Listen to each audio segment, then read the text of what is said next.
This is Retro Sports Radio. Visit RetroSeasons.com for more sports history. Good evening, everyone. A fastball right down the middle of the plate. One strike to count to Alfredo Griffin. Alfredo comes into the game tonight, a .256 hitter with 2 home runs and 39 RBIs.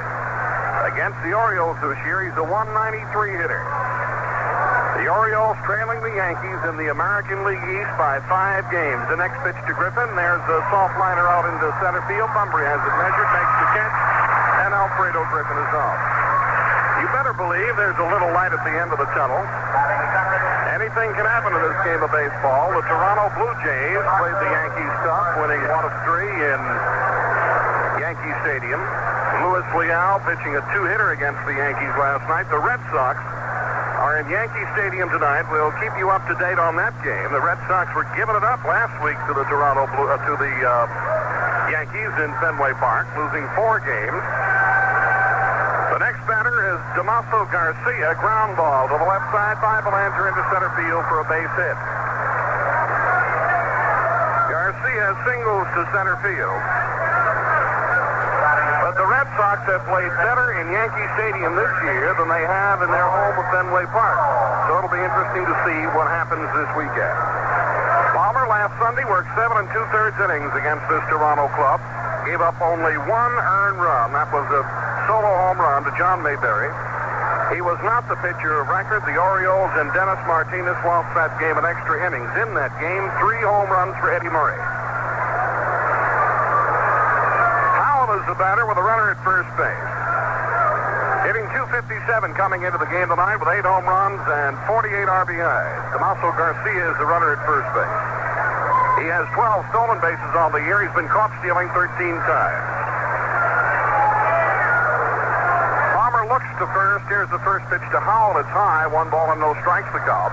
Lowenstein straight away in left field. Bunbury shaded to the left field side and center. Singleton well off the line in right. That's the Oriole outfield. Lowenstein, Bunbury, and Singleton. Throw to first, and the runner is back. Around the infield, Eddie Murray's at first. Dower is at second base tonight. Belanger at short.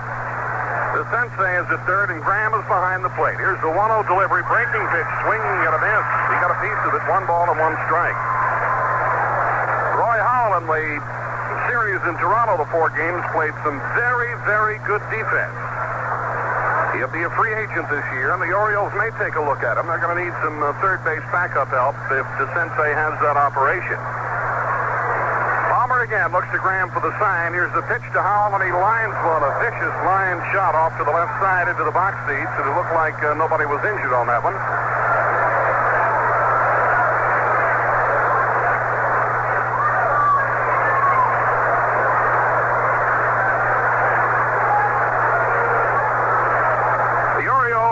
Beaten the Toronto Blue Jays 8 times this year. They've lost 2 games. That was in Toronto last weekend. Palmer looks the runner back to first base this time. Now he'll look in to get the sign from Graham. Again, the look to first. Here's the pitch. A fastball or a changeup is fouled off into one of the VIP boxes upstairs. Everybody jumped for cover, but everybody's okay. That one got pretty close to the owner. 1 ball and 2 strikes the count. Here's the next pitch to Howell. He had a tendency to go for it, but laid off. It was a little high on the Palmer changeup. 2 balls and 2 strikes the count. The on-deck batter is Big John Mayberry. There's 1 out, no score in the game. We're just getting underway.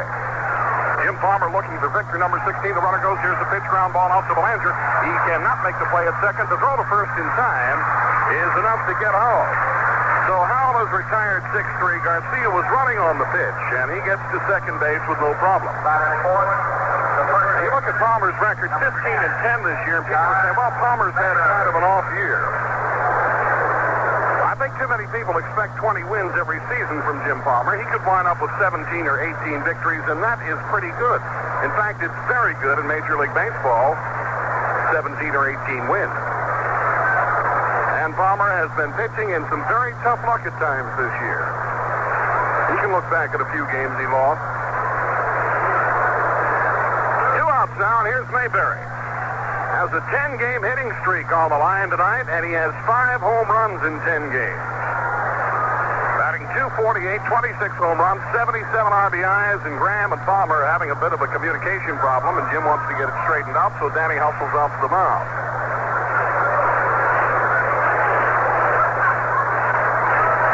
Mayberry is hitting .229 against the Orioles this year.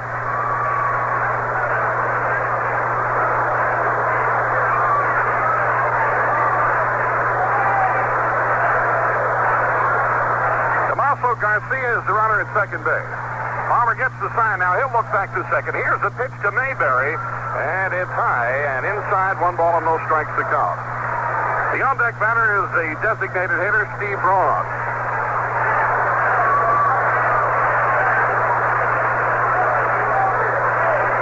Again, the look to second. Here's Palmer's pitch, and that's low.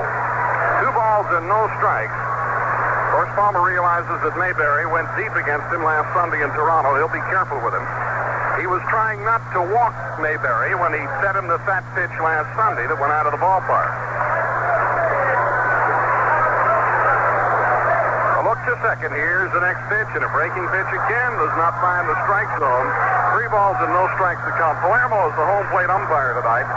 Palmer and Palermo had run-in after run-in in Detroit recently when the two met. Palermo was behind the plate. He's considered one of the best ball and strike umpires in the league, but he's had problems with Palmer. The next pitch to Mayberry is high, and he walks.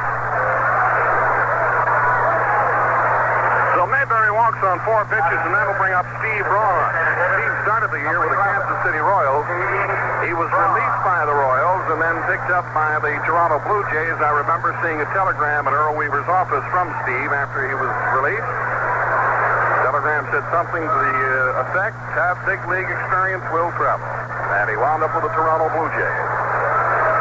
Palmer, who has a photographic memory, will tell you that when Palermo has been behind the plate, here's the pitch by Jim, and a fastball is a call strike as it hits the letters just in the outer portion of the plate. With Palermo behind the plate, Palmer's record is 1 win and 6 losses.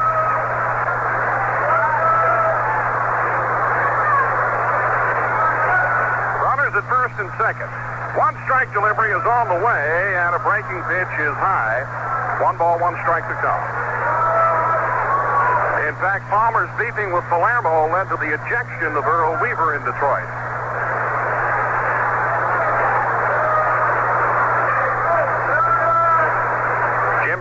The runners at first and second. Here's the pitch. And it's ball 2. 2 balls and 1 strike to count.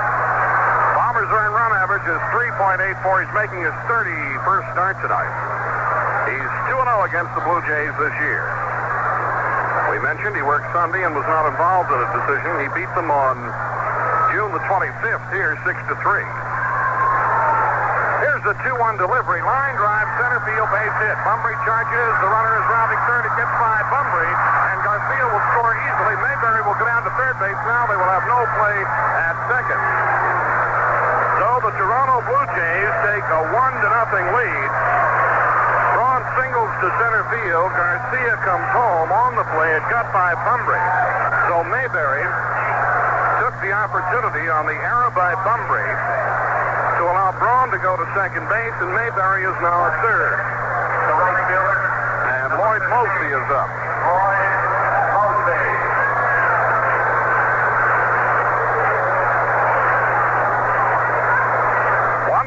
Toronto. Mosby on the year, a .237 hitter with 8 home runs and 39 RBIs.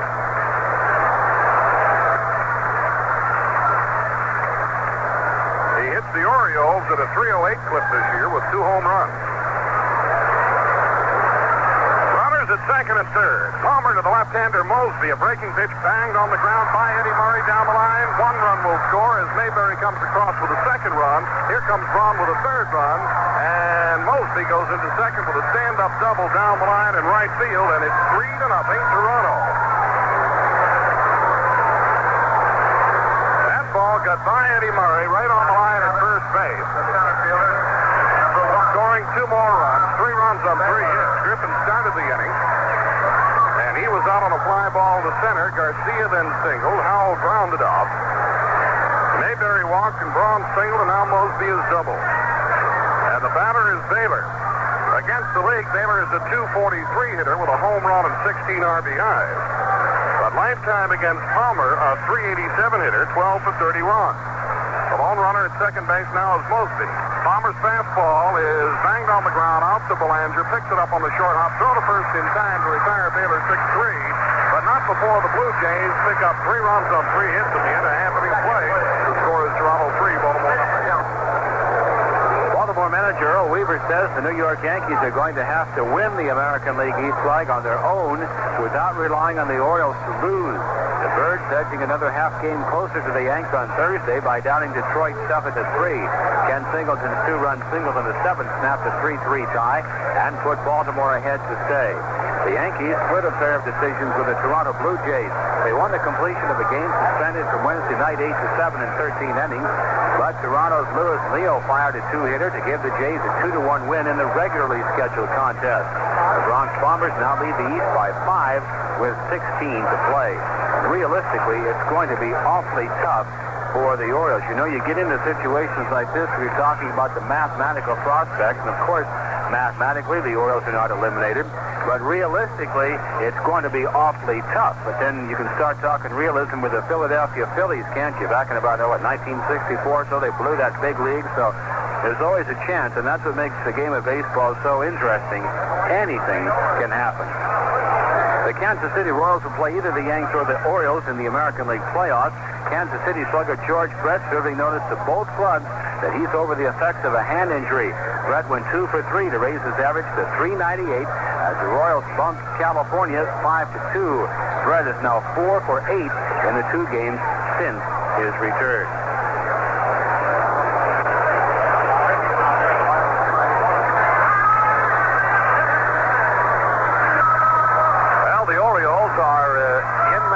Groove again. I don't know whether you should call it a groove. Perhaps a rut might be a better way of describing it. I haven't got the numbers at my fingertips, but it seems so frequently in this month of September they have spotted the opposition a couple 2 or 3 runs in the very first inning. And it has happened again tonight. Toronto leading 3-0. Bunbury, Dower, Singleton will start the Orioles in an effort to get caught up immediately. And they're out against Jackson Todd. In its most recent start last Sunday in Toronto, this young right-hander went 8 1/3 innings, allowed 2 runs. Both of those were Eddie Murray home runs.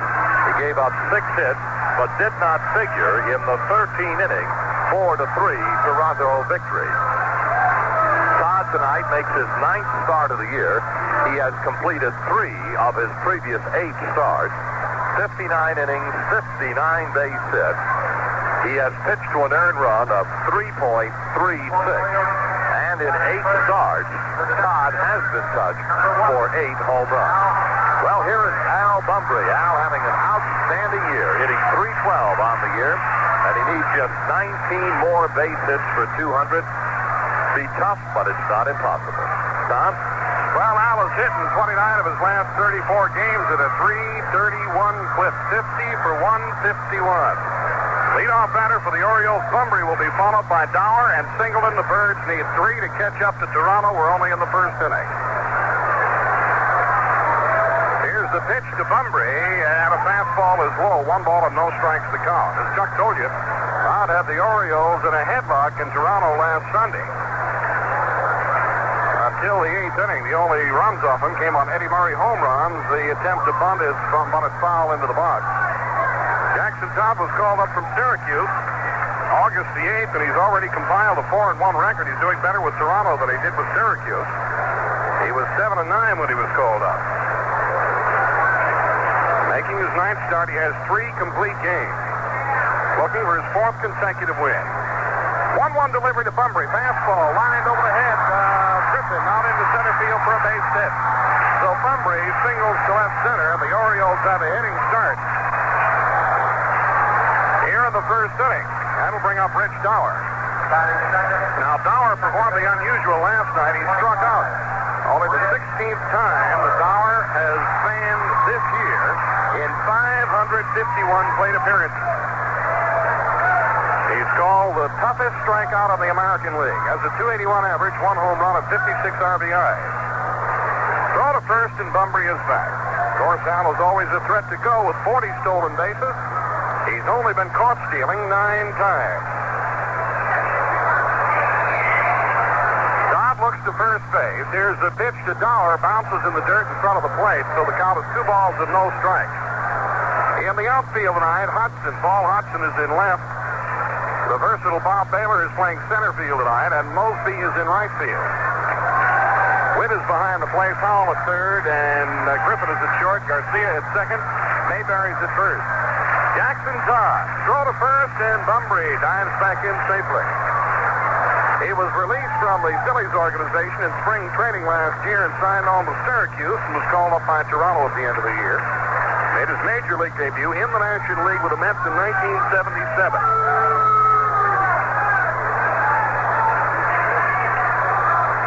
In 59 innings pitched so far since being called up, he's given up 8 home runs, walking 24, striking out 27.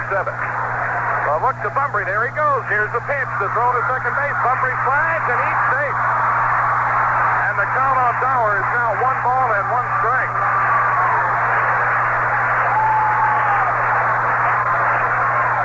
Now has 41 stolen bases in 50 attempts this year.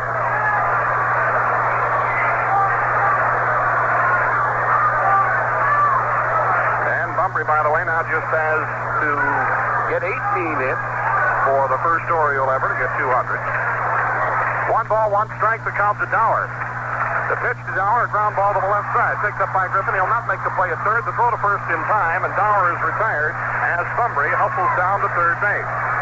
So Dower is out 6-3. Alfredo Griffin took the 1-hopper at short. He looked at third base for the possibility of getting the speedy Bunbury ball, but he did not have a chance.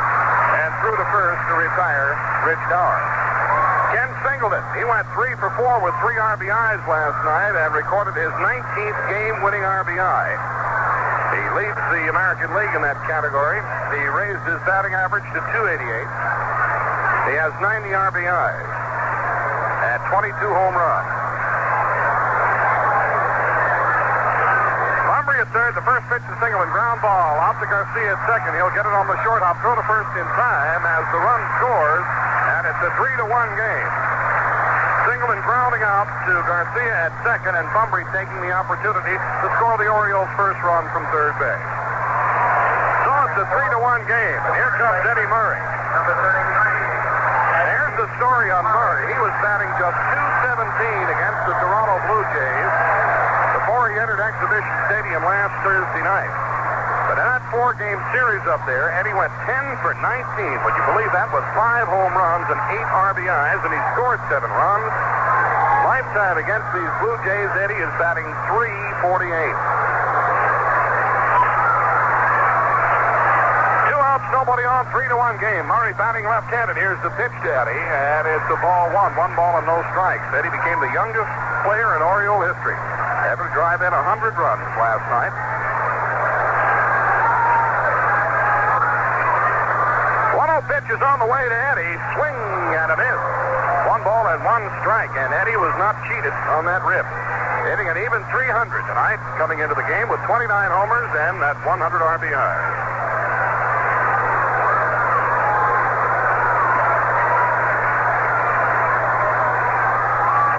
Down the hill with a 1-1 pitch to Murray. High fly ball out to left field. Should be no problem for Hodgson.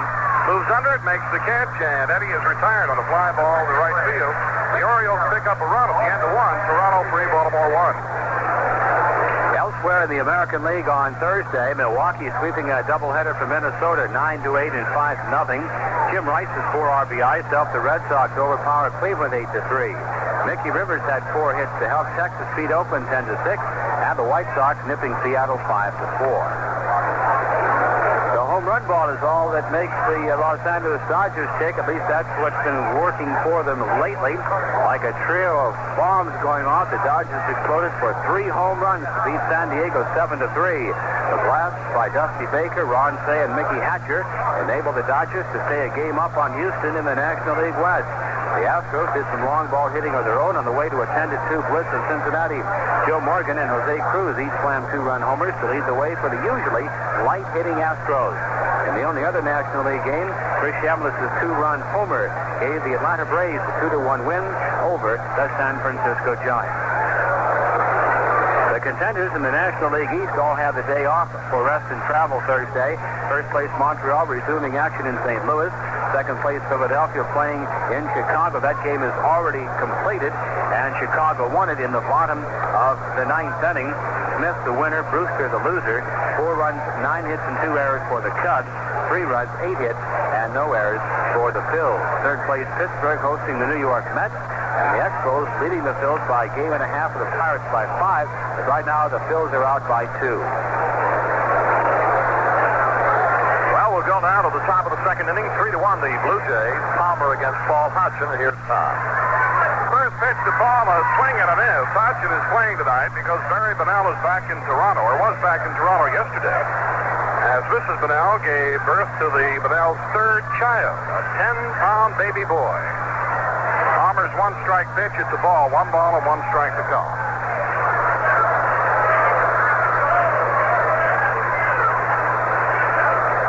Palmer's next delivery, and it's fouled off to the right side. Paul Hodgson signed with the Blue Jays in 1977 when he was 17 years old.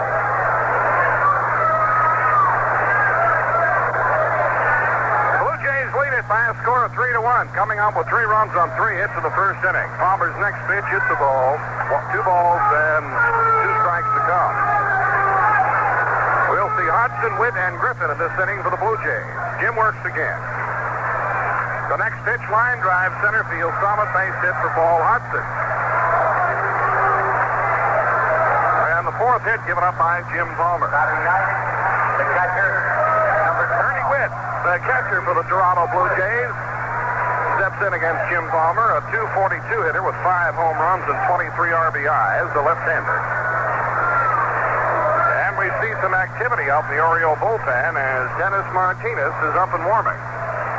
Dennis was the loser against the Toronto Blue Jays last Sunday as he came out of the bullpen in extra innings and just didn't have it. A look to first, here's a pitch, it's high.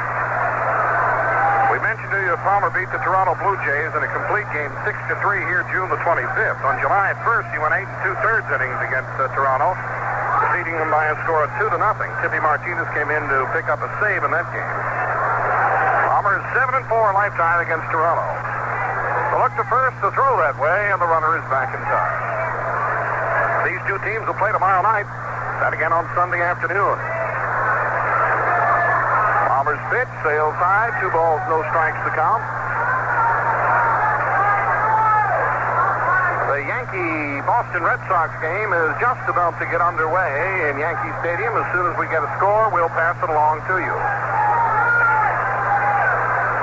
Palmer again with a look to first. Here comes the 2-0 delivery. Ball 3 balls and no strikes to count. There's been very little jawing or beefing about Steve Palermo's call of balls and strikes tonight, as Palmer has just been out of the strike zone time after time, and he is usually a very good control pitcher. Walking 67 this year while striking out 99. 3-0 delivery, it's high, no question about it.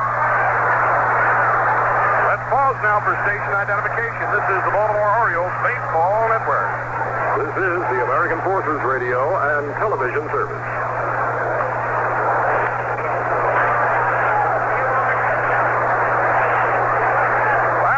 Nobody out for the Blue Jays. Hodgson singled to open the inning. He's just gone to second on the walk to Ernie Witt. And now Ray Miller is out having a talk with Jim Palmer as Dennis Martinez continues to warm in the Oriole bullpen. Now Palermo's going to go out and try to break up this mound coverage. Chuck? A while ago, we wondered aloud how many times Orioles starting pitchers have given the opposition a lead in the first inning here in the month of September. Seems as though that's happened quite a few times. Well, really it hasn't. It's happened only 6 times in the month of September, and 4 times the Oakland A's. I tell you, when you look back at the 80 season, if the Orioles don't win it, and you're looking at what happened down the stretch, you look at the Oakland A's and the Seattle Mariners, and the Toronto Blue Jays, splitting a series last weekend. Oakland coming to town, taking 3 out of 4. At first and second. Here's the pitch. He squares the butt. It's right back to the mound. Palmer picks it up. He'll go to third base, and the runner at third base is out. Well, Palmer took the gamble, and it paid off.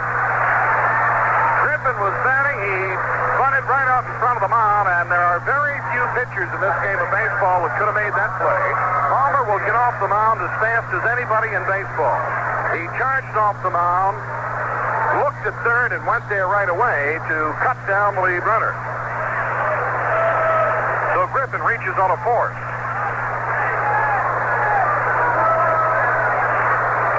Hodgson is cut down, and the batter is now Damaso Garcia. He singled to center field his first time up.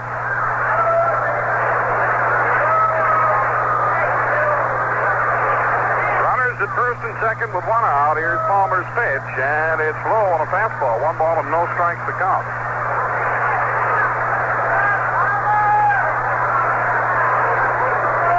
Garcia, 282 hitter. Witt is at second base, and Griffin's at first. Palmer's next pitch, and it's high again. 2 balls and no strikes to count.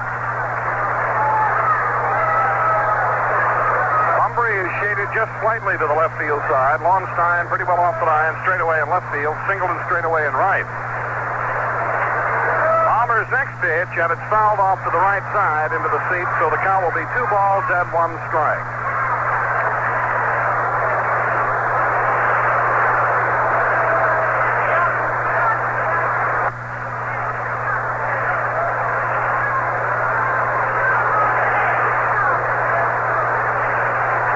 The Blue Jays lead it. The first game of a 3-game weekend series.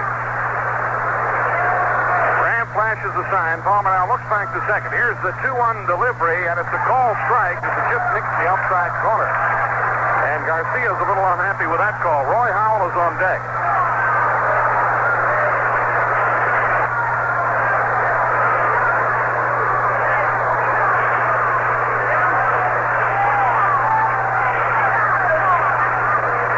Leaves off second, and Griffin off first. Here comes the 2-2 pitch. Swing and a miss.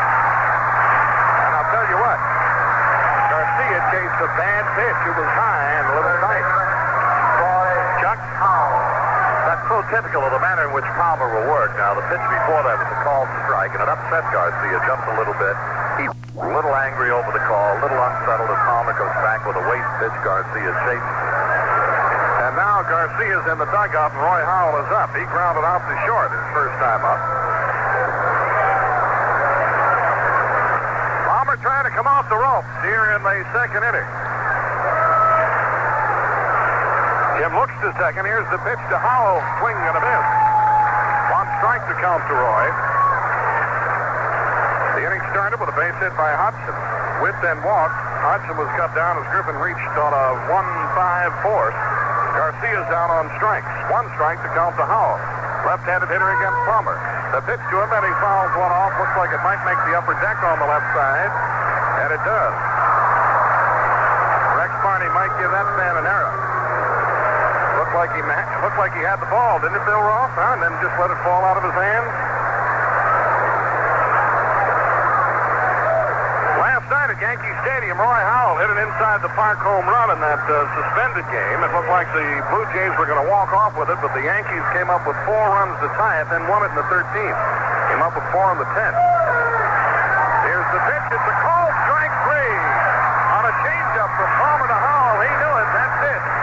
At the end of an inning and a half, the score is Toronto 3, Baltimore 1. All-time money winner spectacular bid is the solid favorite in a field of 3 for Saturday's Woodward Stakes at New York's Belmont Park. The first leg of the championship series, the Marlboro Cup, belongs to Winter's Tale of Speedy Gelding, who captured the event by 4.5 lengths 2 weeks ago.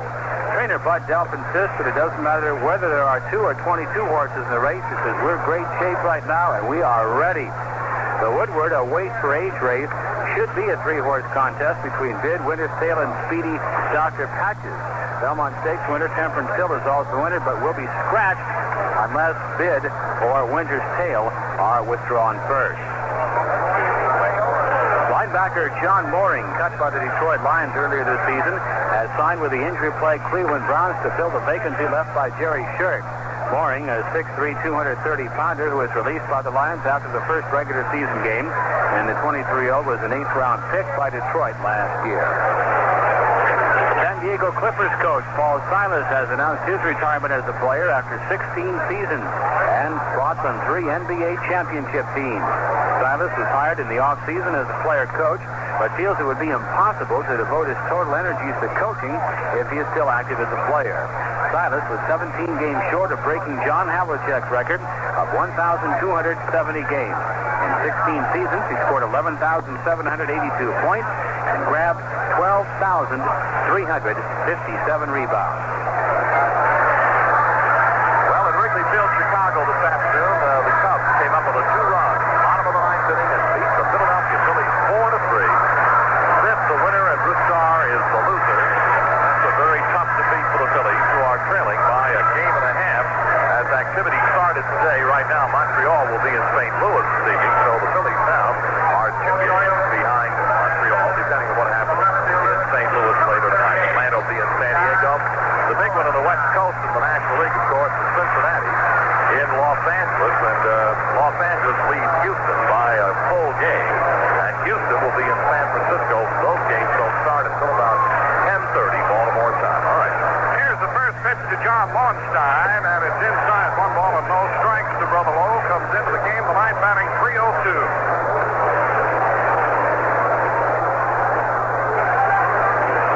Next pitch to Lowenstein, ball 2, 2 balls and no strikes to come. There's a rumor afloat that in that game in Toronto last Saturday, when the fog got so thick you couldn't see the upfield, and every fly ball hit to the outfield was a dangerous venture. Next pitch, a call strike at the knee. 2 on the count. Well, there's a rumor afloat that Lowenstein was smart enough to plant 3 baseballs out into left field. Nobody was going to get anything by him in a heavy fog. Here's a 2-1 delivery ground ball to the right side. It's picked up by Garcia, flips it underhanded to Mayberry at first, and Lowenstein is down for 3. In fact, Bob Baylor made a catch down the line in left field. A great catch in that game. You just saw him come up at the last minute, and some of the Orioles are suspicious about Bobby Baylor, the veteran, saying that maybe he had a baseball in his back pocket. Jerry Crowley, the Orioles' designated hitter, the king of swing.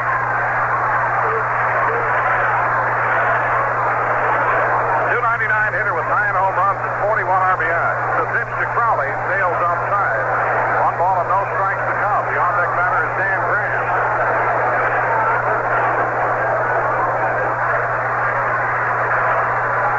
Next pitch, it's a call strike. 1 ball and 1 strike. Never put that aging veteran tag on Crowley. He's been around so long that people think that he's up in years, but he's not.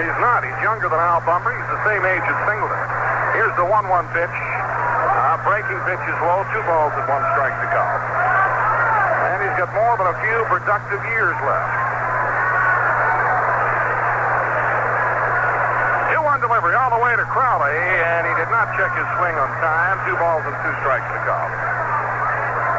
There's a good chance that Crowley could be the regular designated hitter for the Orioles next year from the left side. That is, barring a trade. 2-2 delivery fastball to the right side. Garcia makes a neat pickup. Throws to first in time. The throw is high, just high, but Mayberry held on, and Crowley goes down for 3, as did Lowenstein. That'll bring up Dan Graham. Batting 7th, the catcher, number 37, Dan Graham. Dan Graham hit his 12th home run of the year last night. That's the most for an Oriole catcher since Dave Duncan hit 12 home runs back in 1975.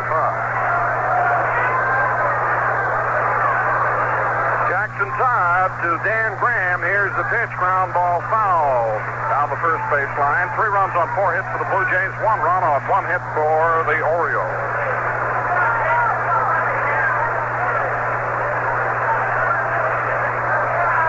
That was only the 3rd home run of the season to left field for Dan Graham. They play him to pull the ball to right field usually.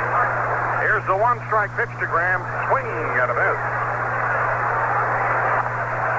Dan is batting .305 in his last 38 games, bringing his average up to .263 from .218. He has 36 RBIs in his last 37 games. Right now, with 2 outs and nobody on, he's in the hole to Jackson Todd. 2-strike delivery, gets away from the catcher. So the count is 1 ball and 2 strikes. If Graham is still alive, the sensei is on deck.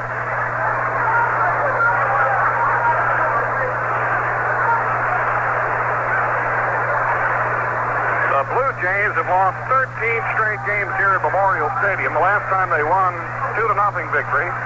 Typical Jim Palmer game. He lost it to Dave Lemanchek. A pitch to Graham, and he fouls it, and it looks like it might have come off the leg of the catcher, Ernie Witt. 1 ball and 2 strikes to come.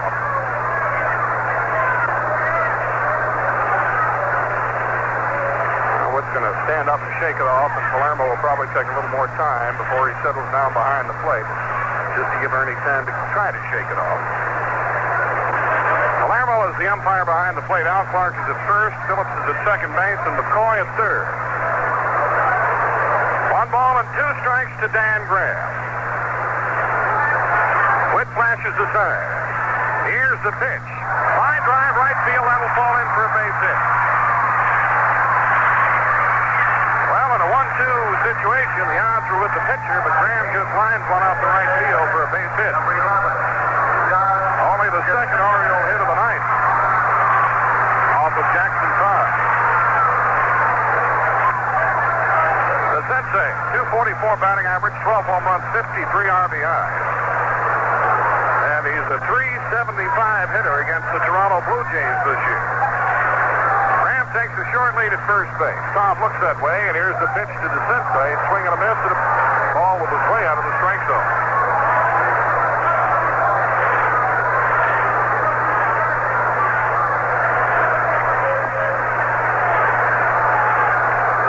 Belanger is on deck.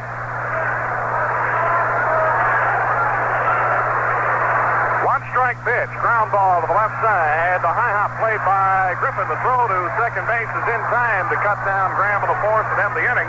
At the end of 2 innings of play, the score remains Toronto 3, Baltimore 1. The Philadelphia Flyers have been fined $5,000 by the National Hockey League. The fine was levied because of the criticism by the Flyers of the National Hockey League officiating after the final game of the Stanley Cup Series this spring. In that series, the New York Islanders defeated the Flyers 4 games to 2. The Fort Lauderdale Strikers may have a little bit of the New York Cosmos in them after all. Through the years, the Cosmos have resembled a long-running soap opera, the feuding triangle of players, coaches, and upper management. But this time around, Coach Heinz Weiswater has resorted some sense of order to the Cosmos and have abandoned most of the melodrama. Fort Lauderdale, getting ready for Sunday's Soccer Bowl in Washington, has earned its share of theatrical credits this season. Coach Cor Vanderhart has openly quarreled with his players. General Manager Bob Limau has blamed Vanderhart for the team's erratic play, and that dispute had to be resolved by the owners. But the Strikers finished the regular season with an 18-14 record and won 3 straight playoff series against California, Edmonton, and San Diego to win the American Conference. The Detroit Pistons have signed their number 1 draft choice this year, Larry Drew. He's 6'2" and weighs 180. He played for Missouri, where he set a career record for assists.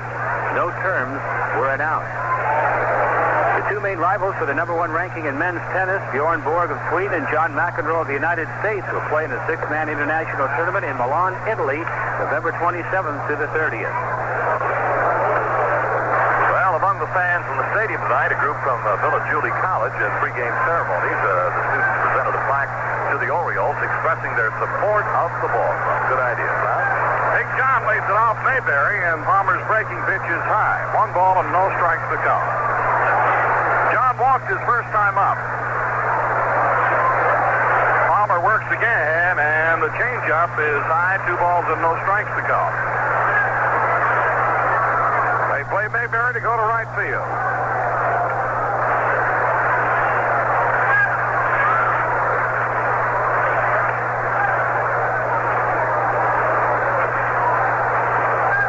Delivery, a fastball is a call strike as it catches the letters just on the outer portion of the plate.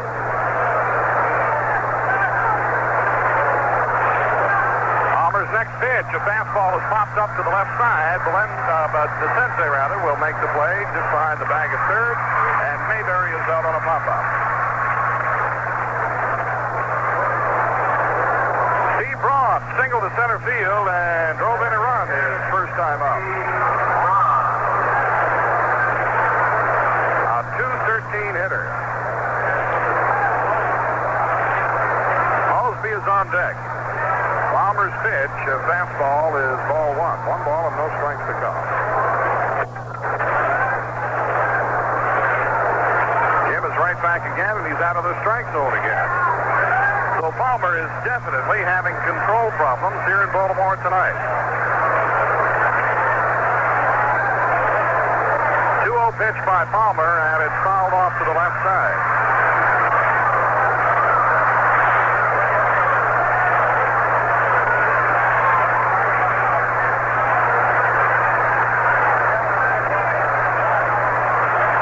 Pitch is on the way, and it's high again. 3 balls and 1 strike to call. And if Braun gets away from Palmer, I think we'll see somebody get up in the bullpen again. Here's the 3-1 delivery, a called strike. 3 balls and 2 strikes to call.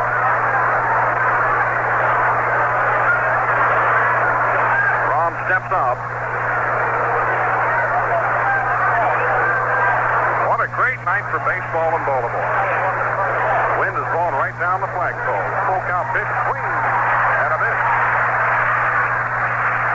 So Braun is the strikeout, and Mosley comes up. He doubles down the line at right field his first time up, scoring 2 runs.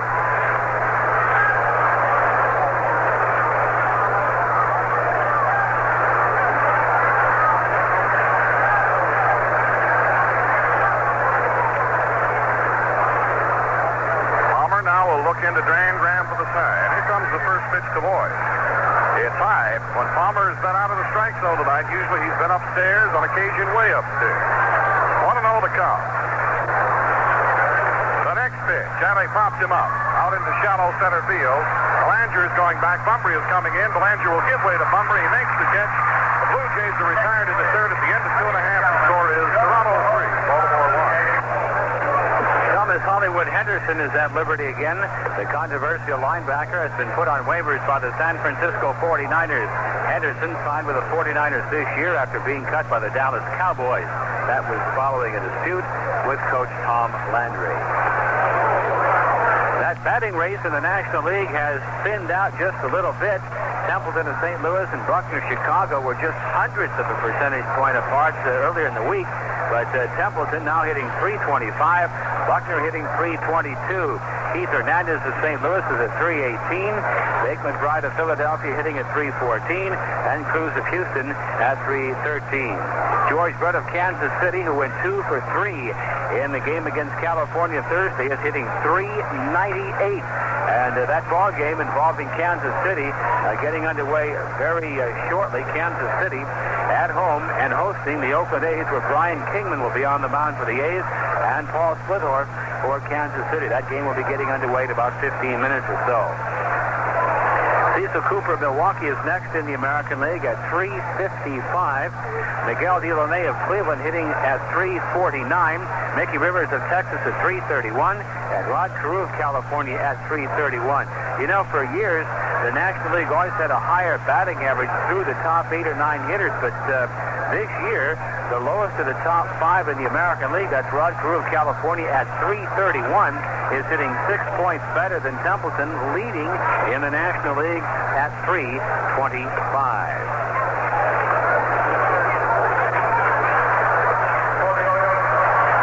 Well, we'd like to extend our very best get well wishes to Mr. and Mrs. Clarence Himmler, who are both recuperating from illnesses at Baltimore County Hospital. Get well soon, Mr. and Mrs. Clarence Himmler. They're ardent Oriole fans, and I know they're listening tonight. Both recuperating from illnesses at Baltimore County Hospital. Get well soon, Mr. and Mrs. Clarence Himmler. They're ardent Oriole fans, and I know they're listening tonight. Belanger laid it off. The first pitch to mark is the ball. 1 ball and no strikes to come. Belanger went 3 for 4 last night against the Tigers. Jackson Todd. And his next pitch to Belanger is ball 2. 2 balls and no strikes.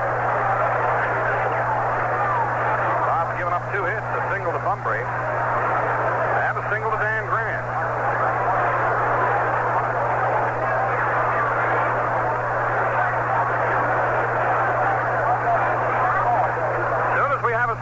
Yankee Stadium in New York, the Yankees and the Red Sox will pass it along to you. 2-0 delivery to Belanger, and it's low. 3 balls and no strikes to count.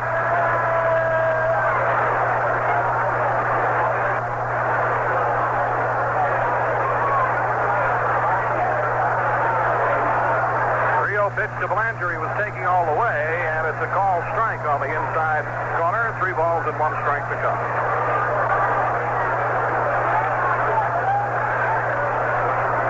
Belanger has looked up to Ripken to get the sign. Let's see if they'll have the green light this time. 3-1 pitch is on the way. Here it is, and it's a called strike. 3 balls and 2 strikes to count. Belanger was taking all the way. Mark will be followed by Bunbury and Dower. 3-2 pitch, it's line foul down towards the third base area by Cal Ripken. Speaking about Cal Ripken, young Cal, who has finished the season at Charlotte, has been doing a little working out here at the park the past few days. Boy, has he put on an awesome display. And he hit the ball a ton. Tom Giordano said yesterday he hit 14 over the fence.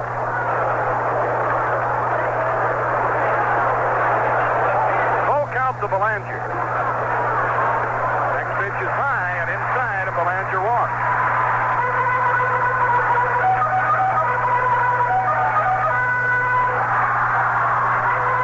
That's the first walk given up by Jackson Todd, and here comes Bunbury.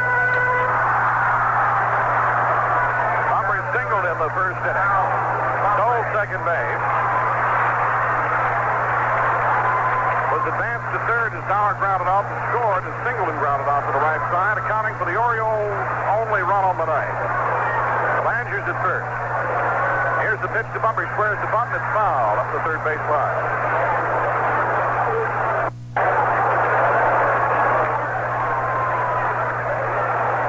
Pretty nice gesture by Bunbury. He picked up Ernie Wick's face mask, fell into the dirt, knocked the dirt out of it, and handed it back to him. Guys in this league that might step on it.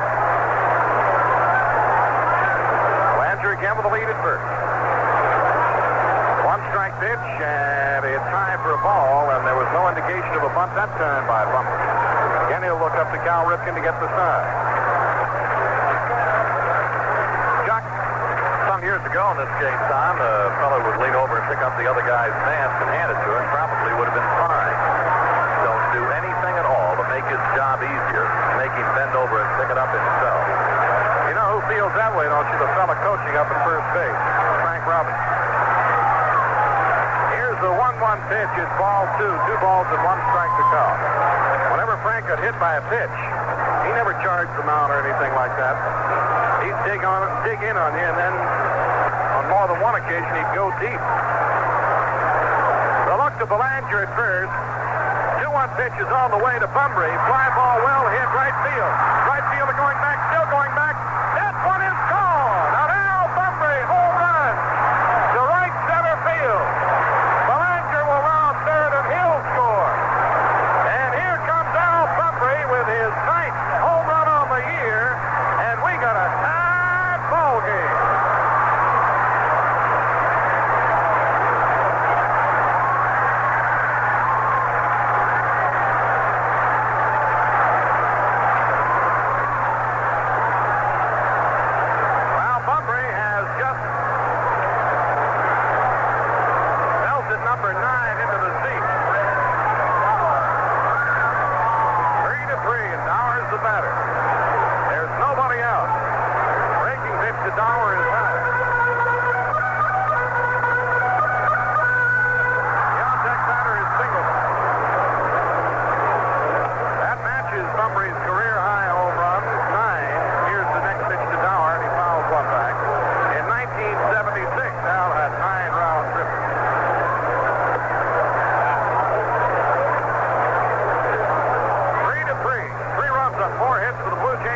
On 3 hits for the Orioles.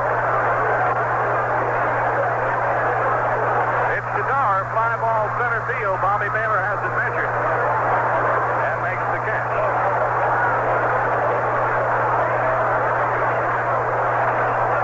What a year Bunbury has had. You know, when you have to sit down this year and vote for the most valuable Oriole player, you're going to look very closely at Bunbury. You'll have to look very closely at Eddie Murray and Steve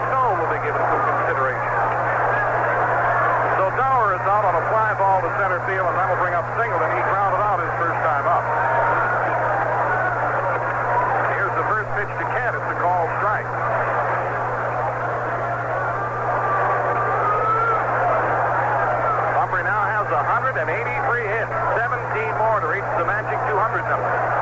Pitch to Singleton is low in. 1 ball, 1 strike to count. The club record is 194, and that belongs to Brooks Robinson.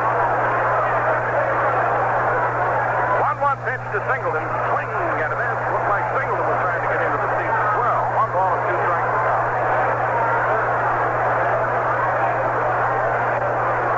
Eddie Murray is on deck. We're back at square one. Here's the pitch to Eddie. Singleton rather. Line drive, left field, base hit. Singleton goes to the opposite field. A line drive to left field. The inning started when Belanger walked. Humphrey then went deep. Bauer was out on a fly ball to center field. Now Singleton has singled. Here comes Eddie, and you'll hear the chant.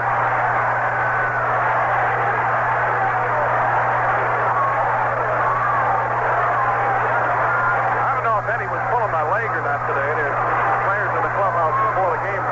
Eddie was talking about getting a new car. Somebody said, "You're going to get a Mercedes?" And he said, "No." And I said, "Eddie, you getting a new car?" He said, "Yeah." I said, "What kind?" He said, "A Rolls Royce."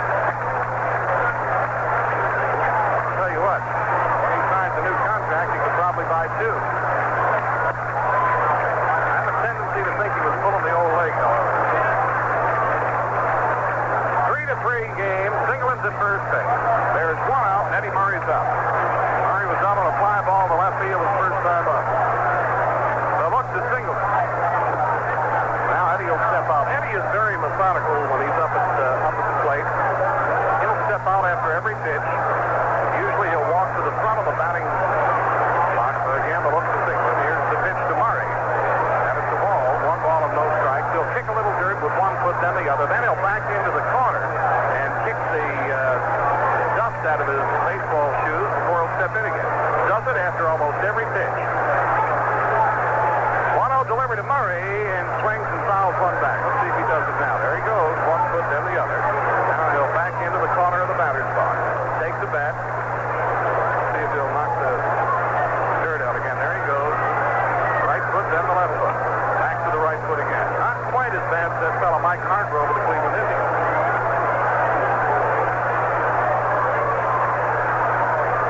Next pitch to Murray, and he fouls another one back. And he'll go through the routine again.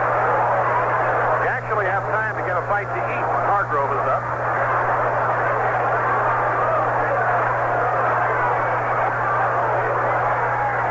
Lowenstein is the on-deck batter. All knotted up at 3 apiece, and Eddie's trying to change that. Looks to Singleton at first. Here comes the 1-2 delivery. A vicious foul ball on the ground off the first base side and into the seat.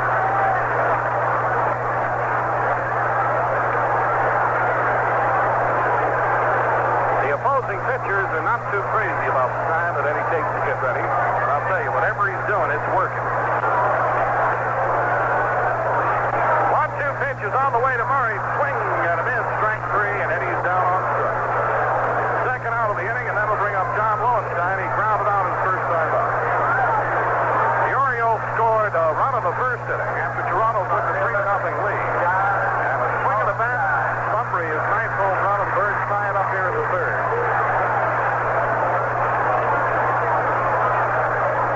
And my good friend, the mayor of Hymantown, Mimi DePietro, has just come up to see us. Here's the first pitch to Lowenstein. Ground ball right side, and it's going foul.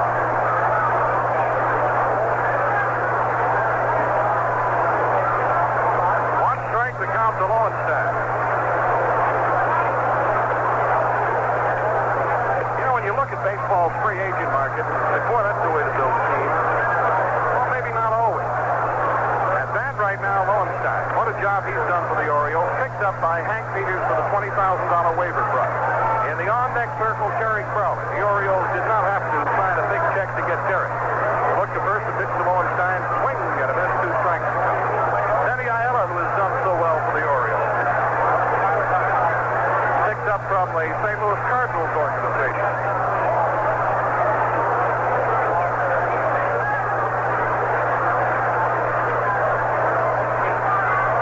Witt will flash the sign. The look to first base. 2 strikes to count to Lowenstein. Here's the next pitch to John. Line drive, center field, base hit.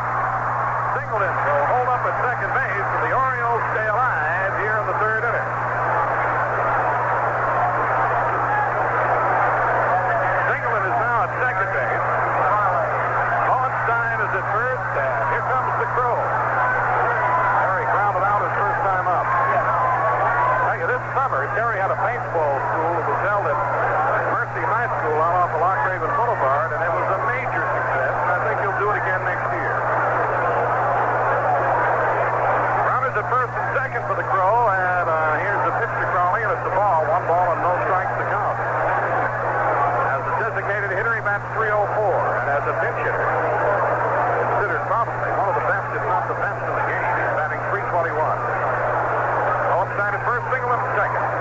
1-ball pitch to Crowley.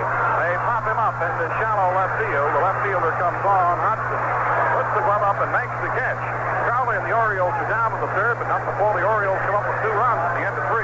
Baltimore 3 and Toronto 3. This is News and Brief from American Entertainment Radio. I'm George Engel. The alarm is over around Damascus, Arkansas, and the people who live near the Titan missile site have gone home again with assurance that everything's under control after last night's fire and fuel explosion. The Air Force says no damage to the warhead, but ABC's John McCarthy has learned it was close at best. ABC News has learned that not only was there a 5-megaton nuclear warhead atop the Titan missile that caught fire last night, but that when the fuel in the missile exploded, that warhead was catapulted right out of the silo onto the ground nearby. Emergency Air Force teams determined that there was no radioactivity around the warhead, and it was then moved out of the missile site to an unknown location for further examination. John McCarthy, ABC News, the Pentagon. Reagan and Anderson are preparing for the debate, while Reagan's campaign chief accuses the president of a dirty trick by mentioning racism in connection with a GOP candidate. The House today okayed 2 super funds for cleaning up oil and chemical spills in America's waterways. I'm George Engel, ABC News. Taking a look at the upcoming schedule for football games on the Parade of Sports. On Saturday, actually it'll be Sunday UTC. It's Sunday at 0130. Let's give you the correct UTC time. Sunday at 0030.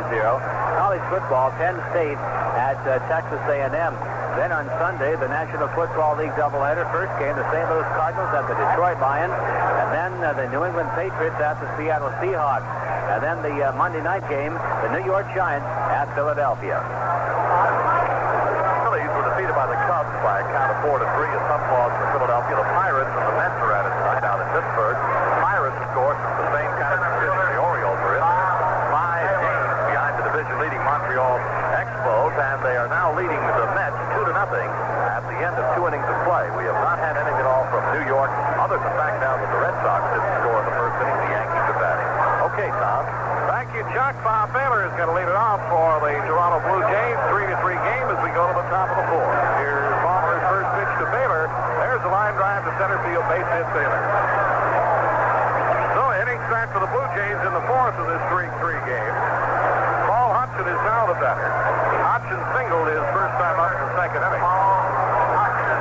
The 3 Toronto runs coming in the 1st inning. The Orioles scoring 1 in the 1st and tallied twice in the 3rd.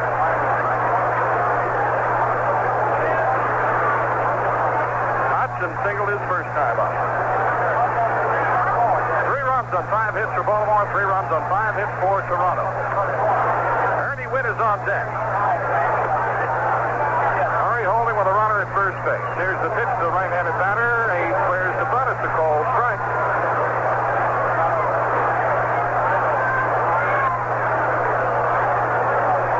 They're playing Hudson. Straightaway and left. Humphrey is shaded to the left field side, and Singley straightaway in right field. See if he goes to punt again. Palmer will just look Bob Baylor back to the bag at first. Again, he'll look that way. Here's the pitch, and it's fouled back. Baylor has played every position for the Toronto Blue Jays this year, with the exception of catcher and first base. He's even pitched a few innings. If I'm not mistaken, he's been in 3 games as a pitcher.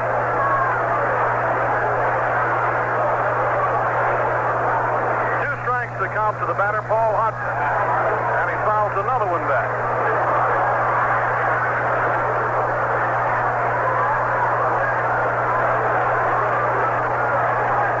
Bob Baylor has been in 3 games as a pitcher, 2 in the 3rd innings, and he's given up 2 runs on 4 hits. There's a walk and no strikeout.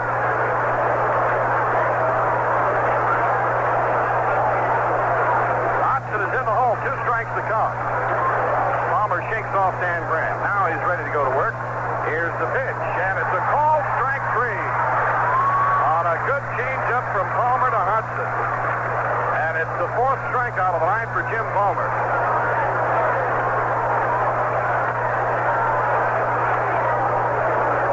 Ernie Witt walked in the 2nd inning.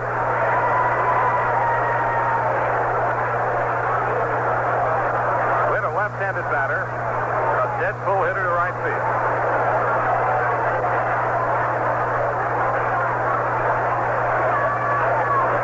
On deck now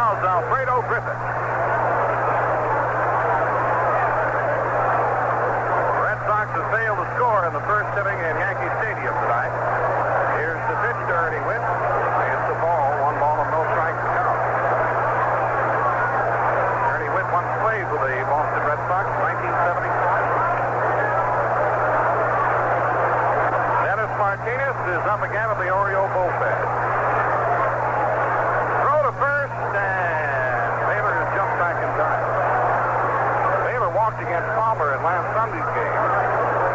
Stole a base, and as Graham threw the ball away, went to third base and then scored on a sacrifice fly for the only other run off of Palmer besides the Mayberry home run. Throw to first again, and Baylor is back. Pitching in tough luck. You think to a Saturday afternoon here at Memorial Stadium. Nationally televised game. Palmer loses to the Red Sox going the distance. Again, the throw to first on side.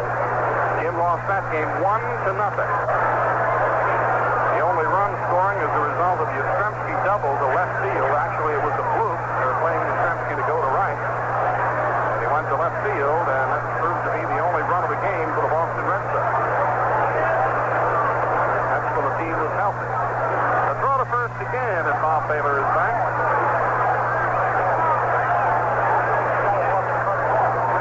At the end of one at Yankee Stadium, there is no score in the game.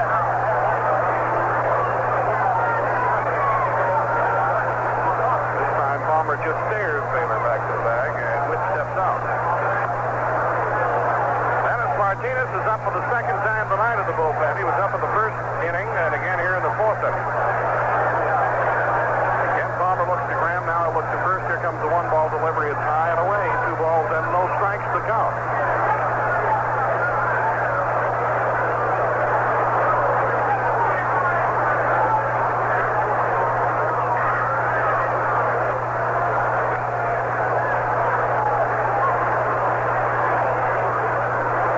The pitch, and he fouls it back, so the count will go to 2-1. A night game tomorrow, then the Blue Jays and the Orioles on Sunday afternoon. And the Boston Red Sox move into town for what could be 3 extremely important games. Monday night, Tuesday night, and Wednesday night. The Orioles then will go on the road to Cleveland and Boston before returning home to close out the season against the Cleveland Indians. The 3rd, 4th, and 5th of October, that's on the weekend. Throw to first, and Baylor's back again. Baylor at first base is really nagging Palmer. Again the throw, and Baylor's back. I guess Jim just has a vivid picture of Baylor running down to second base on the stolen base last Sunday, then getting to third and scoring an unearned run.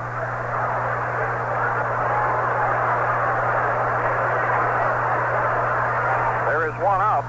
2-1, the count to Ernie Witt. We'll get around to him one of these days. Another throw to first. Palmer may throw more balls to first in this inning than he does to home plate.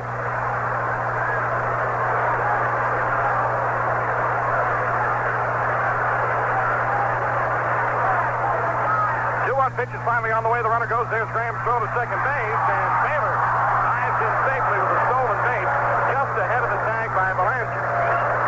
You get the feeling that Palmer definitely knew he was going to go. 2-2 now the count to Witt. That's the 12th stolen base on the year for Bob Baylor.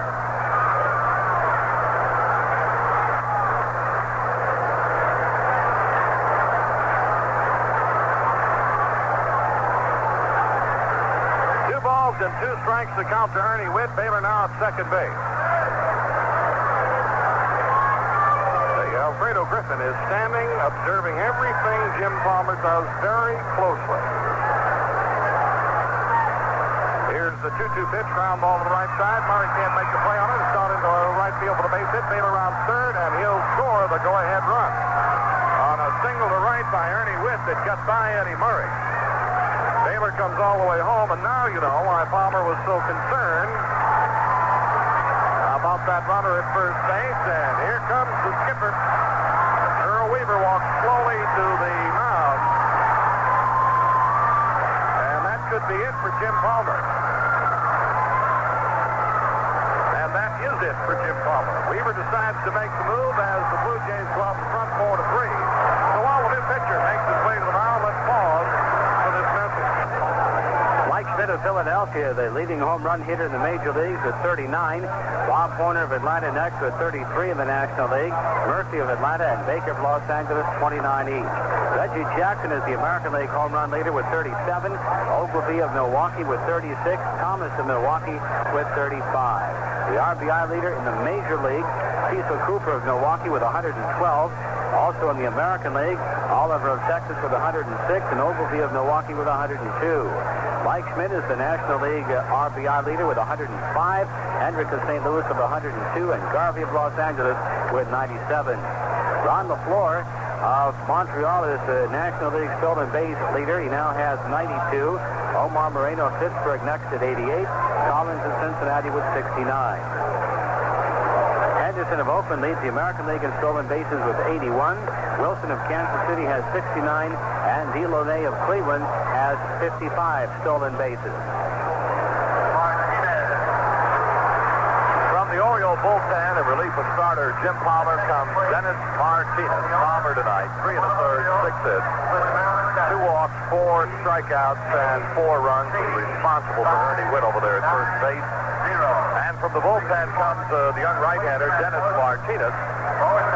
Martinez on the year for the Orioles has had kind of an up-and-down sort of a year. It started on the downside because he had shoulder and arm problems and bugged him for quite a little while.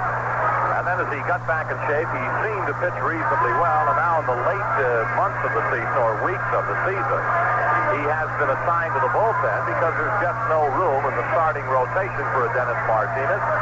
There are some fellows who can start and come out of the bullpen, and there are some fellows who find that task very difficult. And it seems to be, in Dennis's case, it's a little difficult for him to come out of the bullpen. He has won 5, lost 4.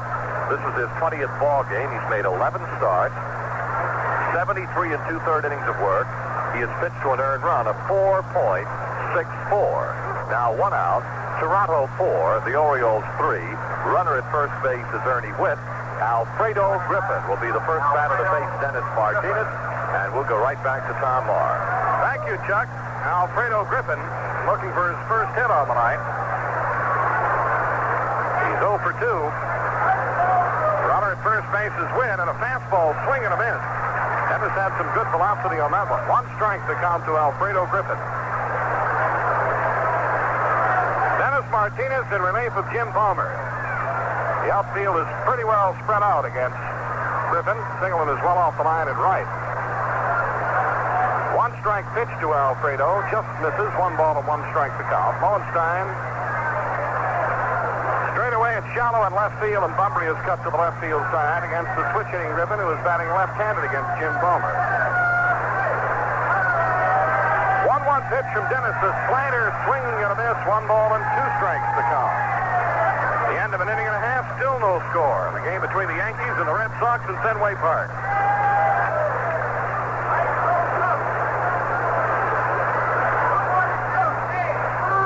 Witt leads off first base. Dennis will gaze that way. Here comes the 1-2 delivery.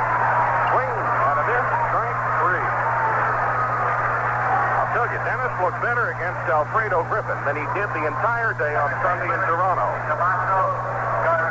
Damaso Garcia is up with 2 outs and a runner at first. Garcia singled and scored in the first inning and went down on strikes to Jim Palmer in the second.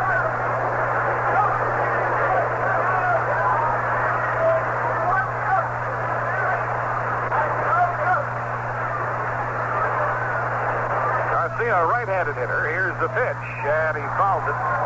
Fouls it into the box. 1 strike to count.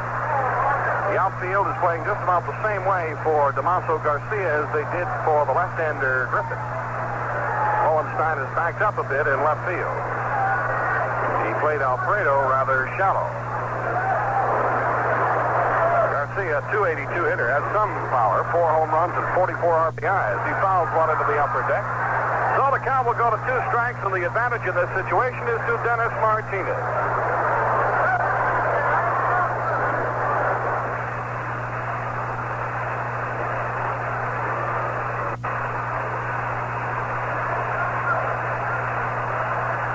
Now sets the sign and the target for Dennis. He'll look to first base. Here comes the 2-strike pitch. The throw to second as the runner goes, and he's tagged out. So that will retire the side as Ernie Witt is caught stealing. And at the end of 3 1/2, the score is Toronto 4, Baltimore 3. Steve Carlton of Philadelphia leads the National League in pitching victories at 22-8. Jerry Royce of Los Angeles, Jim Bibby of Pittsburgh next at 17-5, and Necro of Houston is at 16-12. The winningest pitcher in the major league, Steve Stone of Baltimore at 23-7. John of New York at 21-8. Norris of Oakland at 20-8. Bruce Sutter of Chicago leads the National League in saves with 26. Hume of Cincinnati and Allen of New York have 22. Fingers of San Diego has 21 saves. Dan Quisenberry of Kansas City is the major league leader in saves with 33. Gossage of New York with 28. Farmer of Chicago with 27. This is Friday, September 19th, stateside, and on this date in baseball, in 1968, Denny McClain of the Detroit Tigers became the American League's biggest winner since 1931 when he posted his 31st victory of the season, a 6-2 decision over the New York Yankees. Mickey Mantle of the Yanks cracked his 535th career home run, enabling him to move into third place on the all-time list. So on this date in baseball in 1968. San Diego Clippers head coach Paul Silas announced his retirement as a player Friday after 16 seasons and slots on 3 championship teams in the NBA. He said it was just too difficult to both coach and play. Well, we're very happy to recognize the presence tonight at Memorial Stadium of the Golden Girls. There are 12 of them. They're from the Catonsville Recreation Council. They're at the game. They were the 9-10-year-old champions. We're very happy to have them here tonight. Hope that they'll enjoy themselves and that they can come back again. Howard Oakes, I know, is having a good time tonight. Howard is from Catonsville. He's here this evening with a number of his neighbors and friends in the Schlitz block in Section 6. They are guests of the Joseph Schlitz Brewing Company. Okay, Tom. Well, Chuck, with Mimi DePietro, my guest tonight, I might as well mention that the 15th District Democratic Club of Essex is represented here tonight, 44 strong. And they're wishing the Orioles well. And the Birds need to get something going right here. They're down 4-3 as we go into the bottom of the 4th inning, and Dan Graham is going to lead it off. Graham singled his first time up to right field, and the pitch to Dan is low. 1 ball and no strikes to count. While I have Mimi here, I just want to remind you that I know the season's going to be over soon, and an awful lot of people come into our town on weekends throughout the course of the season to see the Orioles. Here's the 1-ball pitch to Graham. High fly ball out to right field. Going to stay in the park. Mosby backing, makes the catch with one hand, and Graham is off.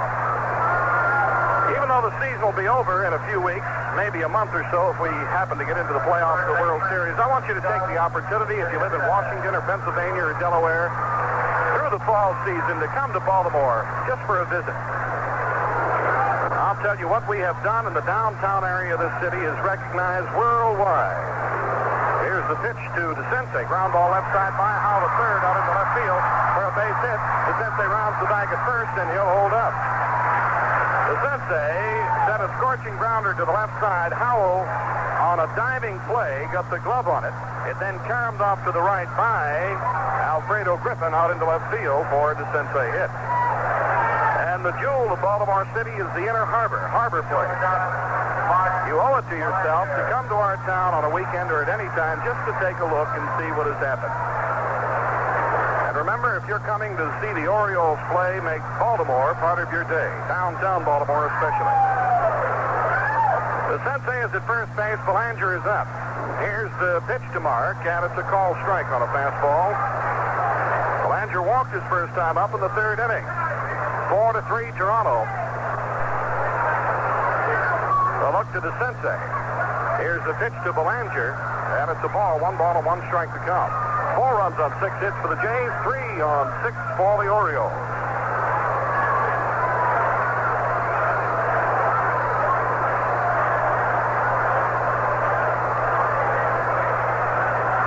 Again, the look to DeCinces. Here's the 1-1 pitch. It's inside. 2 balls and 1 strike to count. Todd worked very well against the Orioles last Sunday in Toronto, giving up 2 runs in 8 1/3 innings. Home runs by Eddie Murray. Here's the pitch to Belanger, ground ball over the head of the to the third baseman Howell will make the forced play on DeCinces. Retire the side, just a soft chopping ground ball to the left side of the mound. It looked for a moment like Alfredo Griffin was going to come in to make the play, but out of nowhere comes Roy Howell to pick it up and throw out the lead runner. So DeCinces is cut down and Belanger reaches on the fourth.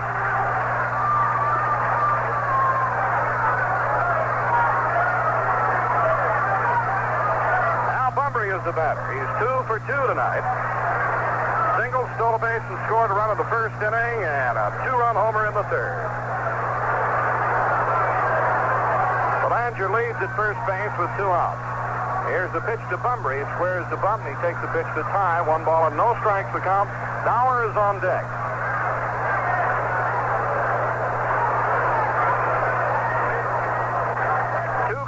Yankee Stadium, no score on the game. Belanger goes at first base. Here's the throw. Mark slides, and he's safe. Belanger steals the base, and that's number 6 on the year for Mark. So Belanger, the tie run, is now in scoring position at second.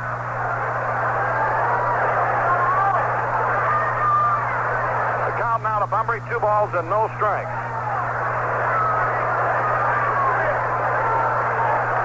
Takes a bit of a breather at second base. Now Bunbury steps back in. Belanger with the lead at second. Cobb to look to second base. Here comes the 2-0 pitch to Bunbury. It's high, ball 3 on a breaking pitch. 3 balls and no strikes to Cobb.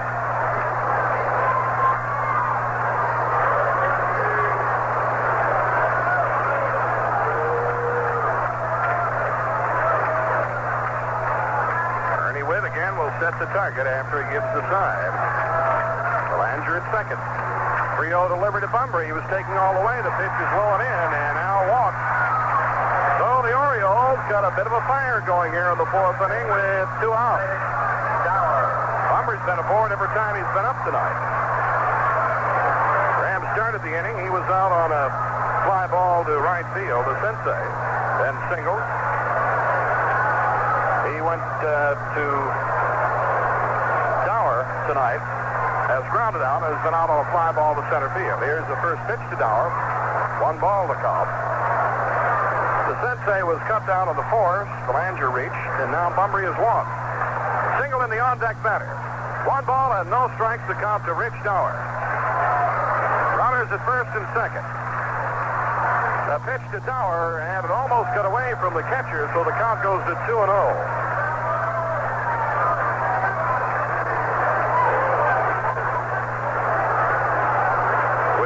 In scoring position this year, Dower, the fellow at the plate, is batting .346, 44 for 127. Belanger at second and Bunbury's at first. Good speed on the bases. 2-0 the count to Dower. Here comes the next pitch to Dower. Base hit, left field. Belanger's around third. Belanger is headed home. Here comes the throw. Belanger hits the home plate safely, and it's a tie ball game at 4-4. Does it again. Ties the game up. A base hit to left field. And I want to tell you, Belanger was flying around that bag at third. He didn't slide. And it's a 4-4 game. And as we mentioned to you a moment ago, it's a .346 batting average for Dower with runners in scoring position. Well, up that a little more now. Kent single in the batter. Here comes Dennis Menke, pitching coach for the Toronto Blue Jays. He's walking slowly out to the mound. There is activity. Schramm is up and working. And Paul Mirabella. Schramm and Mirabella are working in the Toronto Blue Jay bullpen. Tie it up with 2 outs. Dower single to left field, and now Ken Singleton is the batter. Singleton grounded out his first time up. And single to left field, an opposite field single his next time up. Right fielder, and you just kind of have the feeling that sometime real soon, Ken Singleton is going to have him ducking in the bleachers. Bunbury is at second base, and Dower's at first. 4-4 game. Here's the pitch to Singleton, and it's a ball one. 1 ball and no strikes to count. Eddie Murray is on deck.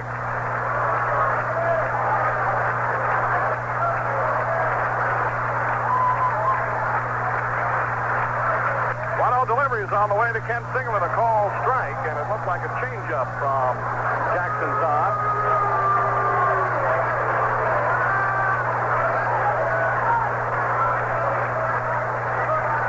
Runners at first and second. Singleton awaits the 1-1 pitch. It is high. 2 balls and 1 strike to count. 4 runs on 6 hits for Toronto. 4 on 7 for the Orioles.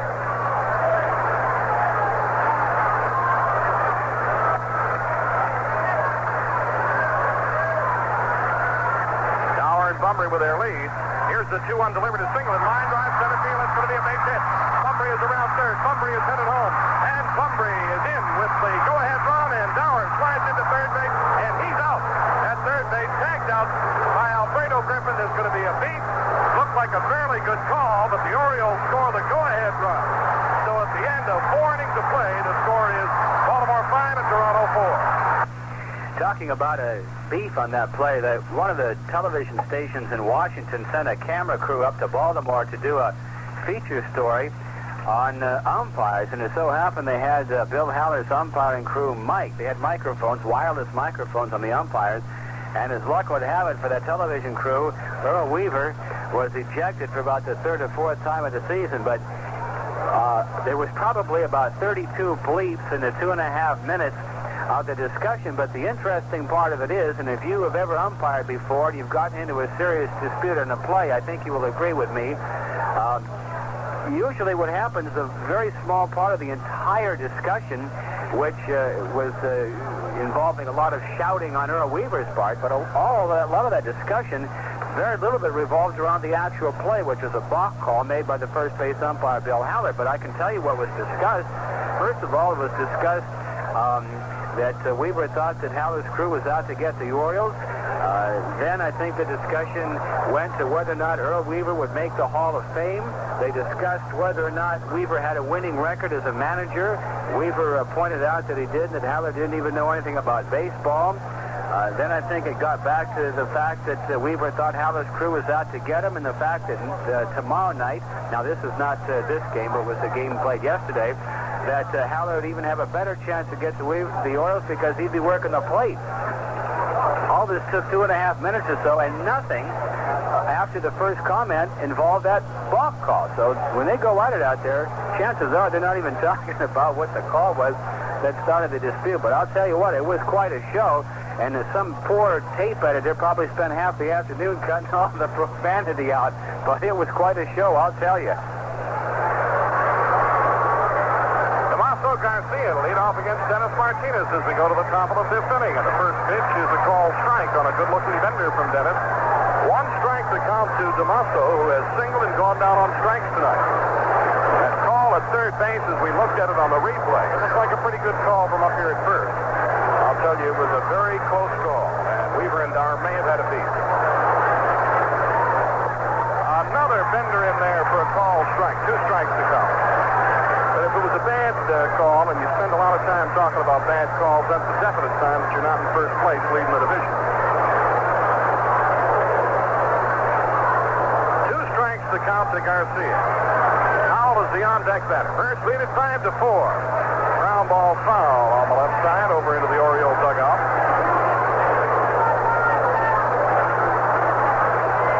Into the bottom of the 3rd inning in Yankee Stadium. There's still no score on the game. And at Kansas City tonight, Willie Wilson has stolen his 29th consecutive base. In the first inning, George Brett hit a sacrifice fly to drive in a run. George is only batting .398. Fastball is fouled off to the right side. They say Reggie Jackson has been in kind of a bad mood lately. One of the things that has Reggie in a bad mood is it's slowly dawning on Reggie that despite the great year that he's having, George Brett might wind up the most valuable player. Earl Weaver and Jim Fry conferred by phone yesterday. Earl from his office here at Memorial Stadium. 2-strike pitch, ground ball out towards Belanger at short. He's up with it on the short hop. Rifles the throw to first base, and Garcia's out 6-3. called Jim Fry to congratulate him on winning the title of the American League West. The two had a very nice conversation. They remained very close friends. And finally, Jim Fry said, well, to tell you the truth, Earl, I've only been working with a couple of players this year. I've been spending most of my time giving instructions to Brett and Willie Wilson. And it cracked both men up. I'll tell you, those two would make a lot of guys a good manager. Here's a pitch to Howell. A fastball is a called strike. Let's knock on wood. Dennis appears to have it tonight. He didn't have it last Sunday in Toronto. Changeup is knocked foul up the first base line. Dennis came into the game for Jim Palmer in the fourth inning.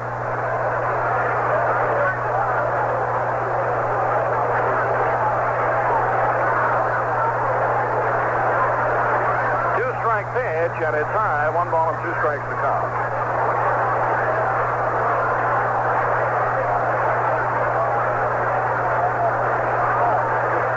Martinez works again. There's a ground ball up the middle into center field for a base hit. Just out of the reach of Mark Belanger, charging over towards the bag from short.